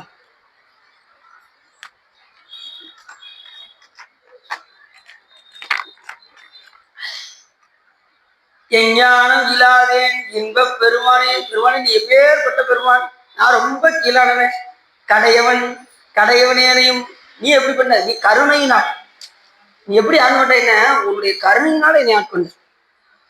கடையவனேனையும் கருணையினால் ஆண்டு கொண்ட விடையவனே துடுதி கண்டால் பிறர் வேண்டுகின்றோர் உடையவனே மண்ணும் உத்தர கோஷம் அங்கிக்கு அரசே சடையவனே தளர்ந்தேன் எம்பிரான் என்னை தாங்கிக் கொண்டே அப்படிங்கிறாரு மாணிக்காசன். எப்படி சொல்றாரு? ஒவ்வொரு பாட்டும் இப்படி இருக்கு, தேனா இருக்கு. திருவாசகம் அது இதை படிச்சு உருவாதுன்னு வேற எதை படிச்சு உருவ முடியாது. திருவாசகத்துக்கு உருகார், ஒரு வாசகத்துக்கு. திருநெல்வேலியில 56 பேர் அடிமை, ஒரு 15 வருஷத்துக்கு முன்னாடி போகும்போது 56 பேர் புக்கை மூடிட்டு அப்படி மனப்பாடமா சொன்னாங்க. 56 பேர். இப்ப எத்தனை வந்து? இப்ப ரொம்ப இருப்பாங்க. ஒரு 15 வருஷத்துக்கு முன்னாடி 56 பேர், இப்ப எத்தனை பேர் நீங்க கடன் பண்ணி பார்த்துக்கோங்க. இப்பெல்லாம் எப்படி ஒரு 1000 பேருக்கு மேல இருப்பாங்க. உள்ள சிலவர் புக்கை மூடி வச்சுட்டு முதல் நமச்சிவாய ஆரம்பிச்சு அச்சவையில முடிக்கிறாங்க. அத்தனை பதிவு எந்த பதிவு அருள் பத்து சொல்லுங்க அப்படின்னா 10 பாட்டு கடகடன்னு பாடுறாங்க. குயில் பத்து பாடுங்கன்னா குயில் பத்து பாடுறாங்க. இப்படிதான் கேள்வி கேட்டாங்க. இப்ப 56 வயதுக்கு புக்கை வச்சிடறாங்க. அவங்க புக்கை எடுத்துட்டு குயில் பத்து பாடுங்க அப்படிங்கிறாங்க. 10 பாட்டு பாடினாங்க. ரெண்டாவது எப்படி கேள்வி கேட்டாங்கன்னா, ஆசை பத்துல 4வது பாட்டை சொல்லுங்க அப்படிங்க. உடனே கடற்கடன்னு அந்த 4வது பாட்டை சொல்றாங்க. இந்த மாதிரிலாம் கேள்வி கேட்டு அதுக்கு பரிசனம் கொடுத்தாங்க திருநெல்வேலியில. அப்படியா? நிறைய பேர் அப்படியே புத்தகத்தை அப்படியே மனப்பாடமா கண்டிப்பா இந்த மாதிரிலாம் மனப்பாடம் பண்ணி வைத்து கொண்டால் நம்ம இல்லாத நேரத்துல புக்கே இல்லாம நம்ம என்ன செய்யலாம் சுவாமிக்கு முன்னாடி. அதுக்காக ஒருத்தவங்க மனப்பாடம் பண்ணியிருக்காங்கன்னு சொல்லி அவங்க போய் நம்ம என்ன செய்யக்கூடாது, தெரிஞ்சவங்க தெரியாதவங்களை போய் இன்சல்ட் பண்ணக்கூடாது. அது பெரிய புத்தகம். தெரியலையா? புத்தகத்தை தூக்கி போயிருங்க. சாமிக்கு முன்னாடி புகழ்ந்து சாமியை புகழ்ந்து பாடணும். அவ்வளவுதான். மனம் ஒன்றி பாடணும். இறைவனை மனம் ஒன்றி பாடணும். எல்லாவற்றையும் மறந்து அவன் ஒருவனையே நினைந்து கொண்டு ஒரு நெறிய மனம் வைத்து உணர் ஞான சம்பந்தன் உரை செய்த திருநெறிய தமிழ் வல்லவர் தொல்வினை தீர்தல் எளிதாமே என்று அப்படி பாடினா நம்மளுடைய தொல்வினைகள்லாம் நீங்கி வரும். எஞ்ஞானம் இல்லாதேன் இன்பப் பெருமானே அஞ்ஞானம் தன்னை அகழ்விக்கும். அப்ப எல்லாரும் போயிடுச்சுன்னா, பொய்யாயுத எல்லாம் போயிடுச்சுன்னா என்ன வரும்? இன்பம் வந்துடும். அதனால இன்பப் பெருமானே அப்படின்னா அஞ்ஞானம் தன்னை அகழ்விக்கும் நல்லறிவே. அஞ்ஞானத்தை நீக்கணும். மெய்ஞானம் வரணும். அஞ்ஞானம் மெய்ஞானம் அல்லானவற்றை எல்லாமே என்ன ஞானம் தான்? பொய் ஞானம். அதெல்லாம் அஞ்ஞானம் தான். இறைவனை தவிர மற்ற கல்வி எல்லாம் அஞ்ஞானம். இந்த கல்வியெல்லாம் என்ன செய்யும்? இப்ப படிக்கிறாங்கல்ல, பாடம் படிக்கிறாங்கல்ல, அந்த கல்வியில என்ன கல்வி? அதுலயும் வள்ளுவர் சொன்னாரு, கற்றதனால் ஆய பயனன்கள் வாளறிவன். வள்ளுவர் கற்றதனுடைய பயன் பணம் சம்பாதிப்பதுன்னு சொல்லல, நல்லா தெரிஞ்சுக்கோங்க. கற்றதனுடைய பயன் என்ன சொன்னாரு? இறைவனை தொழுவது. அதுதான் ரொம்ப முக்கியம். கற்றதனுடைய பயன் இறைவனை தொழுவது. சிலவர் ரொம்ப படிச்சாங்கன்னு வச்சுக்கோங்களேன், அவங்களே எனக்கு வேண்டான்ட்டு. என்ன சொன்னாரு? கொஞ்சம் ரொம்ப படிச்சாங்கன்னு வச்சுக்கோங்களேன், எந்த கேள்வி கேளுங்க நான் சொல்றேன், நான் கேட்கிற கேள்வி நீங்க பதில் சொல்ல முடியுமா அப்படிங்கிற மாதிரி வந்து. அப்படிதான் அருணைநாத பெருமான் ஒவ்வொரு கோயில்ல ஒவ்வொரு இடத்துக்கும் வந்துட்டு இருந்தார். அப்ப வில்லிபுத்திரான் என்ற ஒருத்தர் ஒவ்வொருத்தரையும் கேள்வி கேட்டு ஒவ்வொரு புலவருடைய காது அறுந்துருந்துச்சு. வலது காது ஒவ்வொருத்தவங்களுக்கும் காது அறுபட்டு இருந்துச்சு. இப்படி அந்த ஊருக்கு வரும்போது என்ன எல்லாரும் காது இல்லாம இருக்காங்க புலவர்கள் பூரா அப்படின்னு சொல்லி அவர் கேட்டாரு, என்ன காரணம் அப்படின்னது. இந்த மாதிரி வில்லிபுத்திரார் இருக்காரு, அவர் ரொம்ப படிச்சிருக்காரு, அவர்கிட்ட நாங்க எல்லாம் தோத்து போய் எல்லாம் காது அறுபட்டு கிடக்கோம் அப்படின்னதும், சரி என்னை அங்க கூட்டு போக அப்படின்னாரு அருணைநாதர். அங்க கூட்டு போய் 2 பேரும் உட்கார வச்சாங்க. அவர் என்ன பண்ணாரு, வேகமா ஒரு புரட்டி அந்த துரட்டி எடுத்து இவர் காதுல வச்சாரு. யார் காதுல? அருணைநாதர் காதுல வச்சாரு. இன்னொரு துரட்டி கொடுங்க அப்படின்னாரு அருணைநாதர். எதுக்கு? உங்க காதுல வைக்கிறோம்ல அப்படின்னாரு. மற்றவங்களுக்கு பூரா அவர் மட்டும் தான் வச்சிருந்திருக்காரு. இவர் இன்னொரு துரட்டி கொண்டு வாங்க, உங்க காதுல நான் ஒண்ணு வைக்கிறேன் அப்படின்னு. அவர் கேட்ட கேள்விக்கு ஒரு பதில் சொல்லிட்டாரு. முதல்ல அவர் தான் கேள்வி கேட்டாரு, பதில் சொல்லிட்டாரு ஒரு அருணைநாதர். ரெண்டாவது அருணைநாதர் கேட்ட கேள்விக்கு அவரால் என்ன செய்ய முடியல. அறுத்துருங்கன்னாரு. அறுக்கிறதுக்கு நம்முடைய வேலை கிடையாது. இறைவனை உணரணும். படித்தவர்களுக்கு முன்னுரிமை கொடுத்து அவங்களுக்கு மேலும் மேலும் அவங்களுக்கு என்ன செய்யணும், புலவர்களை எல்லாம் மேலும் அவங்களை உற்சாகப்படுத்தி அவங்களுக்கு பரிசெல்லாம் கொடுத்து அவங்களை நல்ல இறைவனை போல்னு பாட வைப்பதை விட்டுட்டு அவங்களை போய் காது எடுத்திருக்கீங்களே, இதெல்லாம் சரியாகுமா, இது எவ்வளவு பெரிய பாவம் அப்படிங்கிறதெல்லாம் உணர்த்தி நீங்க ஒரு அவரு பெருமாள் வழிபாடு வில்லிபுத்திரார் நீங்க ஒரு பாதையில வரீங்க, நான் அடின்னு ஒரு பாதையில வரேன். கடைசி முடிவு சிவத்திட்ட தான் போய் சேரப்போம். யார் எந்த வழிபாட்டுல இருந்தாலும் முடிவு யார்கிட்ட தான் போகணும்? சிவபெருமான்கிட்ட தான் வந்தாகணும். நாடும் நகரும் நத்திரு கோயிலும் தேடி திரிந்து கடைசி யார்கிட்ட தான் வரணும்? சிவபெருமான்கிட்ட தான் வரணும். இப்ப சிவதர்மத்திரம் முந்தாள் எடுத்து ஒரு 2 நாளைக்கு முன்னாடி சிவதர்மத்திரம் எடுக்கும் போது என்ன ஆச்சுன்னா, அந்த இதுல சொல்றாங்க, கோபுரவில சொல்லும் போது வைகுண்டம் வருது. இப்படி ஒவ்வொரு உலகமா சொல்றாரு. ஒவ்வொரு உலகமா சொல்லும் போது வைகுண்டம் வருது. அந்த வைகுண்டத்துல வழிபட பக்தர்கள் சிவபெருமான் கொடுத்துக்காரான். கொடுத்து கடைசி ஊழி காலத்துல பெருமாளை ஒடுக்கும் போது அந்த பக்தர்களையும் சாமி என்ன பண்ணுவாராம்? ஒடுக்கி இந்த மண்ணில் வந்து கொண்டு வந்துருவான். கடைசி யாருதான் இருந்தாகணும்? சிவபெருமானுக்கு அடியாரா இருந்துதான் மோட்சம் அடைய முடியும். நீங்க எந்த வழிபாட்டுல இருந்தாலும் சரி. இப்ப பெருமாள் பக்தர்கள் ஒருத்தர் உரைப்பா இருக்காருன்னு வச்சுக்கோங்க, மறுபடியும் இங்க வந்து அவங்க அடியார மாறுவாங்க. கிடைச்சு எங்க போனாலும் இப்ப நமக்கு அந்த வாய்ப்பு கிடைச்சிருக்கு. நாம் என்ன செய்யணும்? அடியாராக ஆகி திருநீர் நிறைய பூசிக்கொண்டு பெருமானுடைய புகழை பாடிக்கொண்டு நாம இந்த பிறவிலிருந்து தப்புவதற்கான வழியை நாம தேடிக்கொள்ள வேண்டும். ரெண்டாவது, சாமி எல்லாம் வாழ்ற வாழ்க்கையில எல்லாம் தருவார், எல்லா நலங்களும் கொடுப்பார். சில பேர் சிவபெருமானாலும் பயப்படுறாங்க. சிவபெருமான் எல்லாம் தருமுதான். சிவபெருமான் மாதிரி வேற யாரும் கொடுக்க முடியாது. என்ன சிவபெருமானா அவர் அழிச்சு விடுவாராமே. சில பேர் சொல்றாங்களா, அழிச்சு விடுவார். அவர் அழித்தல் ஏன் செய்யறா? அதுலயும் அழித்தல் செய்யறது வந்து ருத்ரர். சாமி வந்து அழித்தலும் செய்வார். இப்ப அடுத்த வரி அதுதான் வரப்போகுது, ஆக்குவாய் காப்பாய். ஏன்னா இப்படி சிவபெருமான் பத்தி நீங்க பயப்படவே வேண்டாம். நீ சிவபெருமான் என்ன செய்யறான்னா, எல்லா உயிரும் தன் மேல அன்பு செலுத்தாதான் ஏங்கிட்டு இருக்க பொருள் சிவபெருமான். நீ பயப்படவே வேண்டாம். சாமிகிட்ட போய் அன்பு செலுத்துங்க. உங்களை எங்க வச்சிருக்காரு மட்டும் ஒரு துளி அன்பு. தத்தையமனையால் தங்கள் மேல் வைத்த தயாவை 100,000 கூறிட்டு அத்திலங்கு ஒரு கூறு உண்கள் வைத்தவருக்கு அமருலகும் அளிக்கும் உன் பெருமை.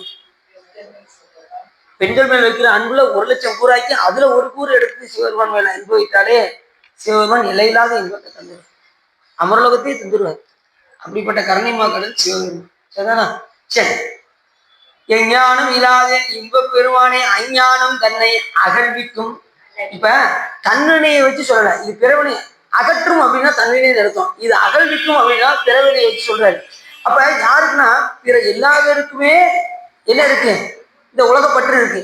அத்தனை பேருக்குமே அஞ்ஞானத்தை என்ன செய்யணும்? போக்கணும். அதனால அஞ்ஞானம் தன்னை அகழ்விக்கும் பிறவினை ஏற்று சொன்னாரு மாணிக்கவாசகர். அகழ்விக்கும் நல்ல அறிவே. ஏன் சாமி நல்ல அறிவு அப்படின்னா, நமக்கு வேத சிவ ஆகமங்களை மட்டுமல்லாமல் திருமுறைகள் போன்ற எல்லா நூல்களையும் நமக்கு கொடுத்து இந்த உயிரெல்லாம் இதை படித்து தெளிவு பெற்று நம்மளிடம் வர வேண்டும் என்பதற்காக சாமி எல்லா உபகாரங்களும் செய்யறார். அதனால சாமி என்ன எப்படிப்பட்டவர்? நல்ல அறிவை உடையவர். வேதம் சிவ ஆகம். சிவபெருமான் அருளிய 2 நூல்கள், ஒன்று வேதம், மற்றொன்று சிவ ஆகமம். சிலவர் என்ன பண்றாங்க? ஒன்று தமிழ், மற்றொன்று வடமொழி. அது அப்போஸ்தலன் சொல்றாரு, வானவன் தான் வானவருக்கு மேல் ஆனவன் தான் வடமொழியும் தென் தமிழும் மறைகள் 4 ஆனவன் தான். வடமொழி தென் தமிழ் 2 அருளியது யாரு? சிவபெருமான். இப்ப வேதங்கள் எல்லாம் எதுல சொல்லியிருக்காரு சுவாமி? வடமொழியும் சொல்லி. திருமுறைகள்லாம் எதுல சொல்லியிருக்காரு?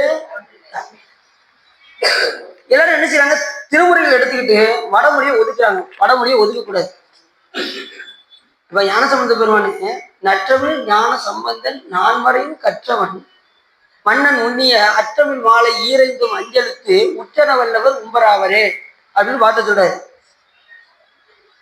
அந்த பாட்டு சொல்ற, நற்றமிழ் ஞான சம்பந்தன் நான்மறையும் கற்ற ஞான சம்பந்தன் நற்றமிழையும் கற்றார். மறைகள் எதுல இருக்கு? வடமொழியில. அதை கற்ற ஞானசம்பந்த பெருமான் நற்றமிழையும் கற்றார். அப்படிதான் பொருள். இது அவங்களுக்கு. அப்ப 2 நமக்கு இது வடமொழி அண்ணன்னா, தமிழ் மொழி தம்பி. அத காஞ்சி புராணத்துல சொல்றாரு, வடமொழியை பாணினிக்கு வகுத்தரடி அதற்கு இணையா தொடர்புடைய தென் தமிழை குறுமொழிக்கு உபதேசம் செய்தார் அப்படின்னு சொல்றாரு. வடமொழி இப்படி இருக்குன்னு வச்சுக்கோங்க. இது தமிழ் மொழி எல்லா மொழியும் வென்று வடமொழிக்கு பக்கத்துல போய் நிற்கக்கூடிய தகுதி எந்த மொழிக்கு தான் உண்டு? தமிழ் மொழிக்கு தான் அப்படின்னு அடிக்க சொல்றாரு. சொன்னது யாரு? காஞ்சி புராணத்துல மாதவ சிவஞான சுவாமிகள் சொன்னார். அப்ப எவ்வளவு சிறப்பு! வடமொழியை பாணினிங்கிற முனிவருக்கு அருள்னார். தென் தமிழ குறுமொழியாகி அகத்தியமா முனிவருக்கு சிவபெருமான் உபதேசம் செய்தார். அதனால நம்ம வடமொழியை நம்ம என்ன செய்யக்கூடாது? உங்களுக்கு பிடிக்கலாம் விட்டுருங்க, அதுக்காக நீ அது இல்லைன்னு சொல்லக்கூடாது. வடமொழியில நாங்கள் ஒத்துக்கிட மாட்டோம் அப்படின்னு சொல்லக்கூடாது. அது இறைவன் அருளிய மொழி என்று நாம் நினைக்க வேண்டும். வடமொழியும் தென் தமிழும் மறைகள் 4 ஆனவன்கான் என்று அப்பசாமியை நமக்கு கூறுகிறோம். அஞ்ஞானம் தன்னை அகழ்விக்கும் நல்ல அறிவே. சாமி அப்பேற்பட்ட உபதேச நூல்களை நம்ம எத்தனையோ நூல்களை கொடுத்துருக்காரு. எத்தனை புராணங்கள் இருக்கு. நம்மள பல்கலைக்கழகம். இப்ப எலிமெண்ட்ரி ஸ்கூலுக்கு ஒரு நூல் போதும்ல, ஒரு வாத்தியார் போதும்ல. காலேஜ் போயாச்சுன்னா ஒவ்வொரு பீரியடுக்கு ஒரு வாத்தியார் வேணும். எத்தனை நூல்கள் இருக்கு. அதே போல நம்ம பல்கலைக்கழகம். நமக்கு எத்தனை அருளாளர்கள், 63 நான்மார்கள் இருக்காங்க, 4 பெருமக்கள் இருக்காங்க, எத்தனை அருளாளர்கள் இருக்காங்க. யோசிச்சு பாருங்க. அவங்க எத்தனை நல்வழி காட்டியிருக்காங்க, எத்தனை நூல்கள் கொடுத்துருக்காங்க, எத்தனை புராணங்கள் இருக்கு. அத்தனை படிக்கிறதுக்கு நம்ம நேரம் பத்தாது. அதை தெரிஞ்சு நம்ம என்ன செஞ்சுக்கிட்டு இருக்கோம்? இந்திய தொலைக்காட்சிகளில் முதல் முறையாக உட்காந்து பார்த்துக்கிட்டு இருக்கோம். இவ்வளவு வேலை இருந்தும், இவ்வளவு நமக்கு தவம் இருக்கு, ஜபம் இருக்கு, தியானம் இருக்கு, பூசை இருக்கு, திருமுறைகள் பாடுறதுக்கு எத்தனையோ வேலைகளுக்கு நடுவில் நாம காலத்தை நாம போய்கிட்டு தான் இருக்கு. அப்படிலாம் போக்காம நம்ம முடிந்த அளவுக்கு என்ன செய்யணும்? சிவ சம்பந்தமாகவே இருக்க வேண்டும். அஞ்ஞானம் தன்னை அகழ்விக்கும் நல்லறிவே. சாமி நல்ல நமக்கு நல்ல நூல்கள்லாம் கொடுத்து இந்த உயிர்களெல்லாம் கடை தேர வேண்டும் என்பதற்காக அல்லாதவர்கள் மூலியமா வடமொழியில் உள்ள எல்லாத்தையுமே சுவாமி தமிழ்ல கொடுத்துருக்காரு. நீங்க திருவிளையாடல் போன முதற்கொண்டு எதுலதான் இருக்கு? வடமொழியில இருக்கு. சிவஞான போதும் வடமொழியில உள்ளது தென் தமிழ்ல வெயிண்டாவை வச்சு சுவாமி கொடுத்துருக்காரு. தமிழ்ல இருந்து மொழி மாற்றம் செய்யப்பட்டது எதுன்னு சொல்லுங்க பார்ப்போம். இப்ப எல்லாத்தையும் வடமொழியில இருந்து கொண்டு வந்தது. ஆனா தமிழ்ல இருந்து மொழிபெயர்க்கப்பட்டது எதுன்னு சொல்லுங்க பார்ப்போம். திருக்குறள். ஓகே. இன்னொன்னு புறநானூறு இருக்கிற அது கூட இந்த 18 இதுல நல்லா தெரிஞ்சுக்கோங்க. பெரிய புராணம் ஒன்றுதான் தமிழ்ல இருந்து வடமொழிக்கு மொழிபெயர்க்கும். மற்ற எல்லாமே வடமொழியிலிருந்து தமிழுக்கு மொழிபெயர்க்கும். பெரிய புராணம் சேக்கிலா சுவாமிகளால் இயற்றப்பட்ட பெரிய புராணம் இங்கிருந்து என்ன செய்ய மிக போச்சு வடமொழியில்.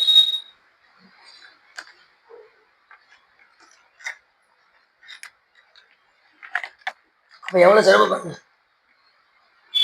பெரிய புராணம்னா கேட்டுக்கீங்களா?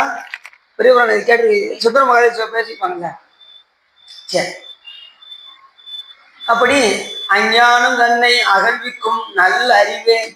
சாமி எல்லாத்தையும் இந்த உயிர்களுக்கு எதெல்லாம் செய்யணுமோ எந்த நேரத்துல செய்யணும் அப்படின்னு தெரிந்து அறிந்து அதுக்கு தகுந்த மாதிரி நூல்களை எல்லாம் கொடுத்து அதுக்கு தகுந்த மாதிரி அருளாளர்களை அனுப்பி இதை படித்து இந்த உயிர்கள் தெளிவு பெற வேண்டும் என்பதற்காக நமக்கு திருமுறைகள் இறைவன் கொடுத்த மிகப்பெரிய ஒரு கொடை என்னவென்று கேட்டால் நமக்கு திருமுறைகள். இங்க பாடுறீங்க பார்த்தீங்களா 12 திருமுறைகள். அது இறைவன் நமக்கு கொடுத்த மிகப்பெரிய கொடை. இதை பாடியாவது இந்த உயிர்கள் கடை தேர வேண்டும் என்பதற்காக எத்தனை ஆசிரியர்கள் 27 ஆசிரியர்கள் வைத்து 12 திருமுறையை நமக்கு தந்திருக்கின்றார் சிவபெருமான்.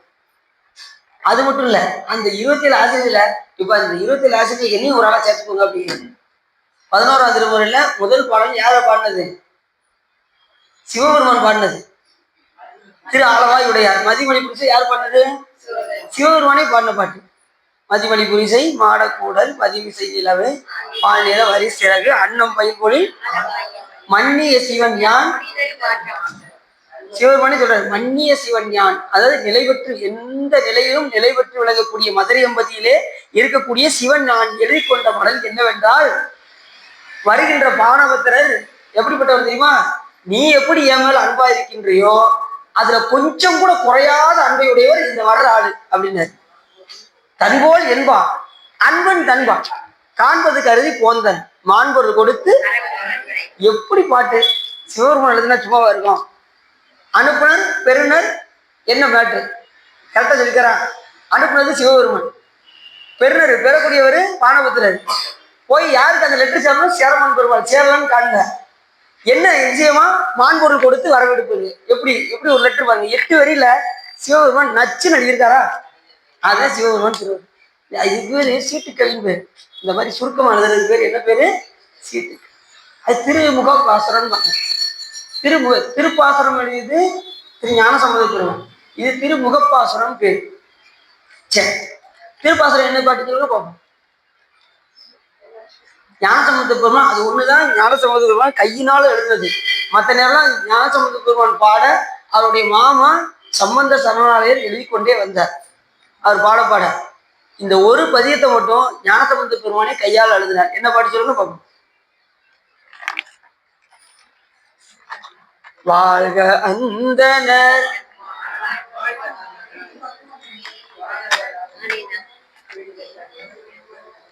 சிவா. நீங்க இங்க வந்துருச்சு சிவா, வெளியில வரல சிவா. எனக்கு தெரியும், எனக்கு தெரியும். தெரியலையா? இதுதான் சூப்புமை வாக்கு. உள்ளுக்குள்ள இருக்கும், வெளியில வராது. வெளியில ஞானசம்பந்த பெருமான் எழுதுறது கைப்பட எழுதி அந்த இது ஆத்துல போடுறாருல, அடிச்சு எதிர்த்து போகுது பார்த்தீங்களா? அந்த பாட்டு ஞானசம்பந்த பெருமானே கையால் எழுதி போட்ட பாட்டு. வாழ்க அந்தனர் வானவர் ராணி நம் வீழ்கதன் புனர் வேந்தனும் ஓங்குக ஆழ்க தீயதெல்லாம் அரண்நாவுமே சூழ்க வையகமும் துயர் தீரவே என்று பாடினார். அது ஒண்ணுதான் ஞானசம்பந்த பெருமான் கையினார். இனிமே மறக்க மாட்டீங்களே. அடுத்தது நான் அடியும் கண்டிப்பா கேட்க மாட்டேன், கேட்க மாட்டேன்னு சொல்றேன். கேட்ட எனக்கு மறந்துடும் அப்படின்னு. சரி எனக்கு இல்ல இல்ல கேட்கறதுக்கு மறந்துடுவேன், மறக்க இது மறக்காது.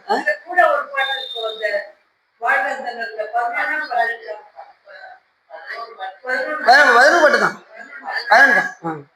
11 பாட்டு எழுதி போடுறாரு. அது ஆத்து அடிச்சு ஏடகத்துல போய் நிற்கும். சரி, அஞ்ஞானம் என்னை அகழ்விக்கும் நல்லறிவே ஆக்கம் அளவு இறுதி. ஆக்கம்னா தோற்றம், அளவுன்னா காத்தல்னு அர்த்தம். அளவுனா ஒரு உட்பட்டது, எத்தனை ஒரு அளவிற்கு உட்பட்டு எல்லா உயிர்களையும் காப்பது.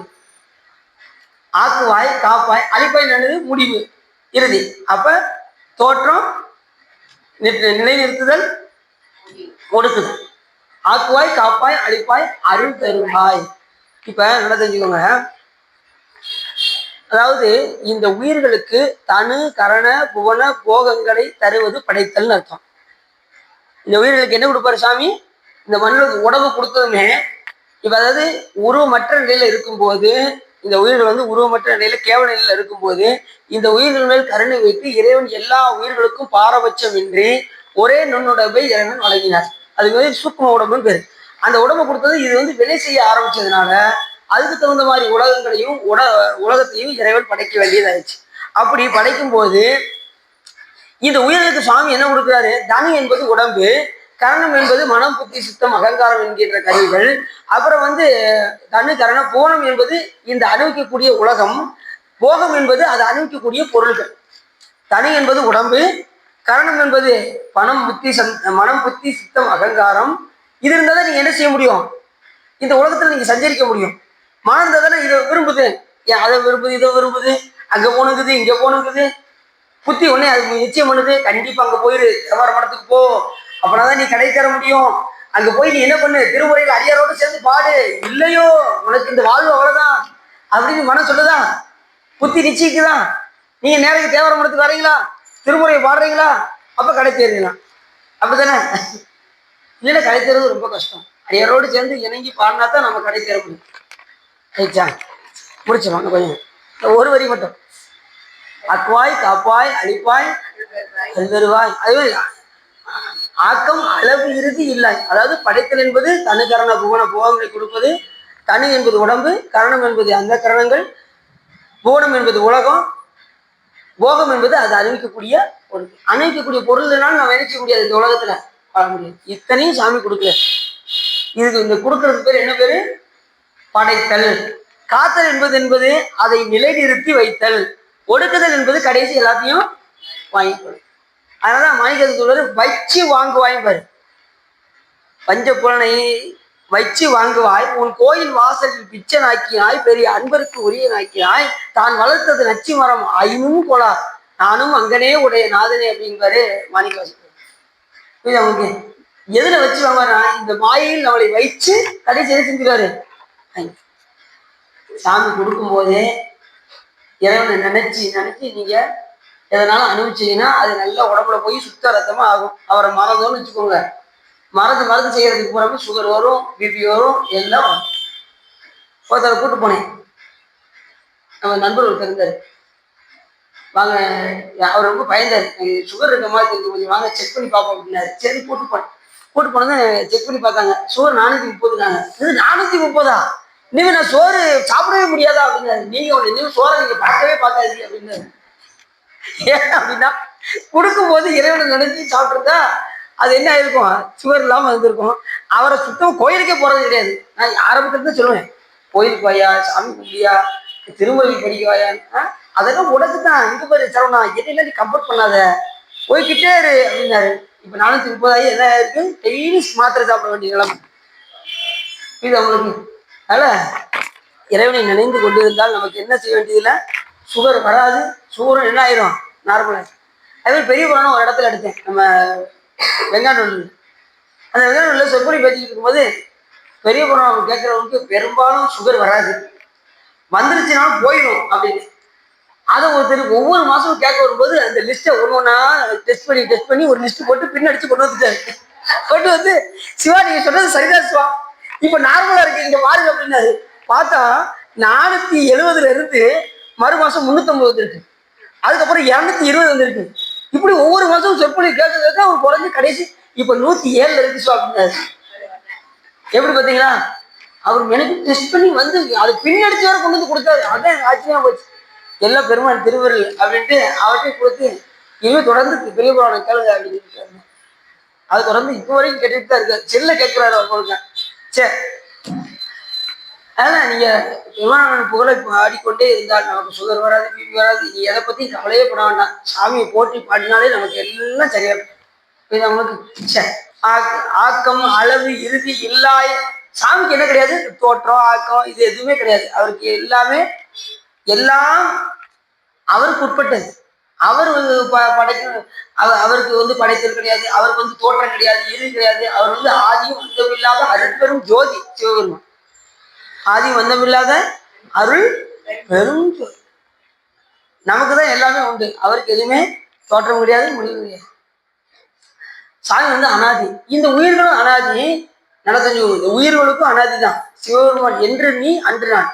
என்னைக்கு சாமி இருக்காரோ அன்னைக்கு இந்த உயிர்களும் இருக்கின்றது, மறந்துடக்கூடாது. அப்ப எதுதான் தோன்றுதுன்னா இந்த உடம்பு தான் இறைவன் படைக்கிறாரு தவிர உயிரை படைக்கவில்லை, மறந்துடக்கூடாது. சைவ சித்தாந்தம் சொல்ற முதல் கருத்து என்னன்னா உயிரை சிவபெருமான் படைக்கவில்லை. சிவபெருமான் எதுதான் படைக்கிறாரு? உடம்பு தான் படைக்கிறாரு. எதுல இருந்து படைக்கிறாரு? மாயில இருந்து எடுத்து கொடுக்குறாரு. இருக்கிற பொருள்ல இருந்து எடுத்து கொடுக்குறாரு மாயில இருந்து. அதுலயும் மாயையை முழுதும் பயன்படுத்தல இறைவன், அதுல ஒரு கூறத்தான் பயன்படுத்துறாரு. இப்ப போர்வை இருக்கு, போர்வை எடுத்து இப்ப நீங்க திருமுறை பாட உட்கார போறீங்க. போர்வை விரிச்சு உட்காருவீங்களா? உட்காருவீங்களா? படிச்சு முடிச்சு என்ன செய்வீங்க? சுருட்டி மடக்கி வைப்பீங்களா? அதைத்தான் சாமி செய்யறாரு. இந்த மாயாக்கி இந்த உலகத்தை விரிச்சு விட்டுருக்காரு. கடைசி ஒடுக்கும் போது எல்லாத்தையும் டக்குன்னு அந்த பாய் சுட்டுற மாதிரி சுருட்டி உள்ள ஒடுக்கி வச்சிருக்காரு இந்த மாயையில உலகத்தை.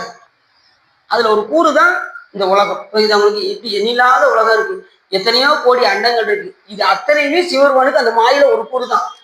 எத்தனையோ கோடி அண்டங்கள் முழுவதும் சாமி முழு மாயை பயன்படுத்தவே இல்லை. அவர் பயன்படுத்தினா எப்படி இருக்குன்னு யோசிச்சு பார்த்துக்கோங்க. சரி, ஆக்கம் அளவு இறுதி இல்லாய் அனைத்து உலகும் ஆக்குவாய் காப்பாய் அழிப்பாய் அருள் தருவாய். படைத்தல், காத்தல், அழித்தல், மறைத்தல், அருள். இதுல வந்து 4 சொன்னாரு, ஒண்ணு சொல்லல. என்ன சொல்லுங்க? ஆக்குவாய், காப்பாய், அழிப்பாய், படைத்தல், காத்தல், அழித்தல், அருள் வந்துச்சு. மறைத்தல் எங்க காணும்? 5 தானே, 4 தான் சொல்லியிருக்காரு. அது என்ன அப்படின்னா இந்த 4ஐயுமே சிவபெருமான் மறைத்தல்ல செய்யறாரு. படைத்தலை மறைச்சுதான் செய்யறாரு, காத்தலையும் மறைத்துதான் செய்யறாரு, அழித்தலையும் மறைத்துதான் செய்யறாரு, அருளையும் மறைத்துதான் செய்யறாரு. எல்லாமே மறைத்தல் தொழிலுக்கு தான் செய்யறாரு. அதனால இந்த இடத்துல என்ன சொல்றாரு? அதாவது இலக்கண நயப்படி இப்படி வர வேண்டும் என்று சொல்லி அதுக்கப்புறம் தான் போக்குவாய் அப்படின்னு சொல்லும்போது அந்த மறைத்த தொழில சொல்றாரு. ஆக்குவாய், காப்பாய், அழிப்பாய், அருள். ஆக்குவாய் என்பது தோற்றம் படைத்தல், காப்பாய் என்பது காத்தல், அழிப்பாய் என்பது ஒடுக்குதல். நல்ல தெரிஞ்சுக்கோங்க, எந்த உயிரையும் சாமி என்ன செய்ய முடியாது? அழிக்க முடியாது. உயிரை அழிக்க மாட்டாது. உடம்புதான் அழிவை தவிர உயிர் அழியாது. ஏன்னா உயிர் வந்து நித்த பொருள், சாமி நித்த பொருள். மாயை, அதாவது கண்மம், மாயை, ஆணவம் என்கின்ற, அதாவது பதிபசு பாசம், இந்த 3ம் அனாதியின் பேரு. பதி என்பது இறைவன், பசு என்பது உயிர்கள், பாசம் என்பது தலைகள். இது 3ம் நித்த பொருள். அது வந்து என்றுமே அழியாது.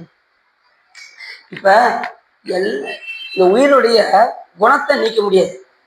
இந்த உயிருக்கு பற்றி இருக்கக்கூடிய குற்றமாக இருக்கக்கூடிய ஆணவ குணத்தை சிவபெருமானால என்ன செய்ய முடியும்? அதோட வலிமையை குன்ற செய்ய முடியும். ஆணவ வலிமை மிகுதியா இருக்கிறதுனாலதான் நம்ம எங்க இருக்கோம்? இங்க பிறவியில வந்து வளர்ந்துட்டு இருக்கோம்.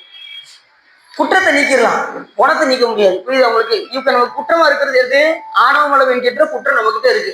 அதை நீக்கிறதுக்கு தான் சிவபெருமான் என்ன செய்யறாரு? இந்த பிறவியை நமக்கு கொடுத்து அந்த குற்றத்தை நமக்கு நீக்குகின்றார். புரிஞ்சுச்சா? ஆக்குவாய், காப்பாய், அழிப்பாய், அருள் தருவாயோட நிப்பாட்டிக்கிறோம். மிச்சத்தை நம்ம அடுத்த வாரம் உண்டா இல்லை அதுக்கு அடுத்த வாரமா சார்? அதை நீங்க பேசி முடிவெடுத்து சொல்லுங்க. சரிதானே சார்? சரி, இதுக்காக உள்ளம் நிறைந்து உவகை சிறந்து இந்த சிவபுராணத்தை நீங்க கேட்டதுன்னா உங்களுடைய வல்வினை கரைந்து திருவருள் உரையும் என்று சொல்லி திருப்புகழ் பாடி அடியின் உரையை நிறைவு செய்யுங்க.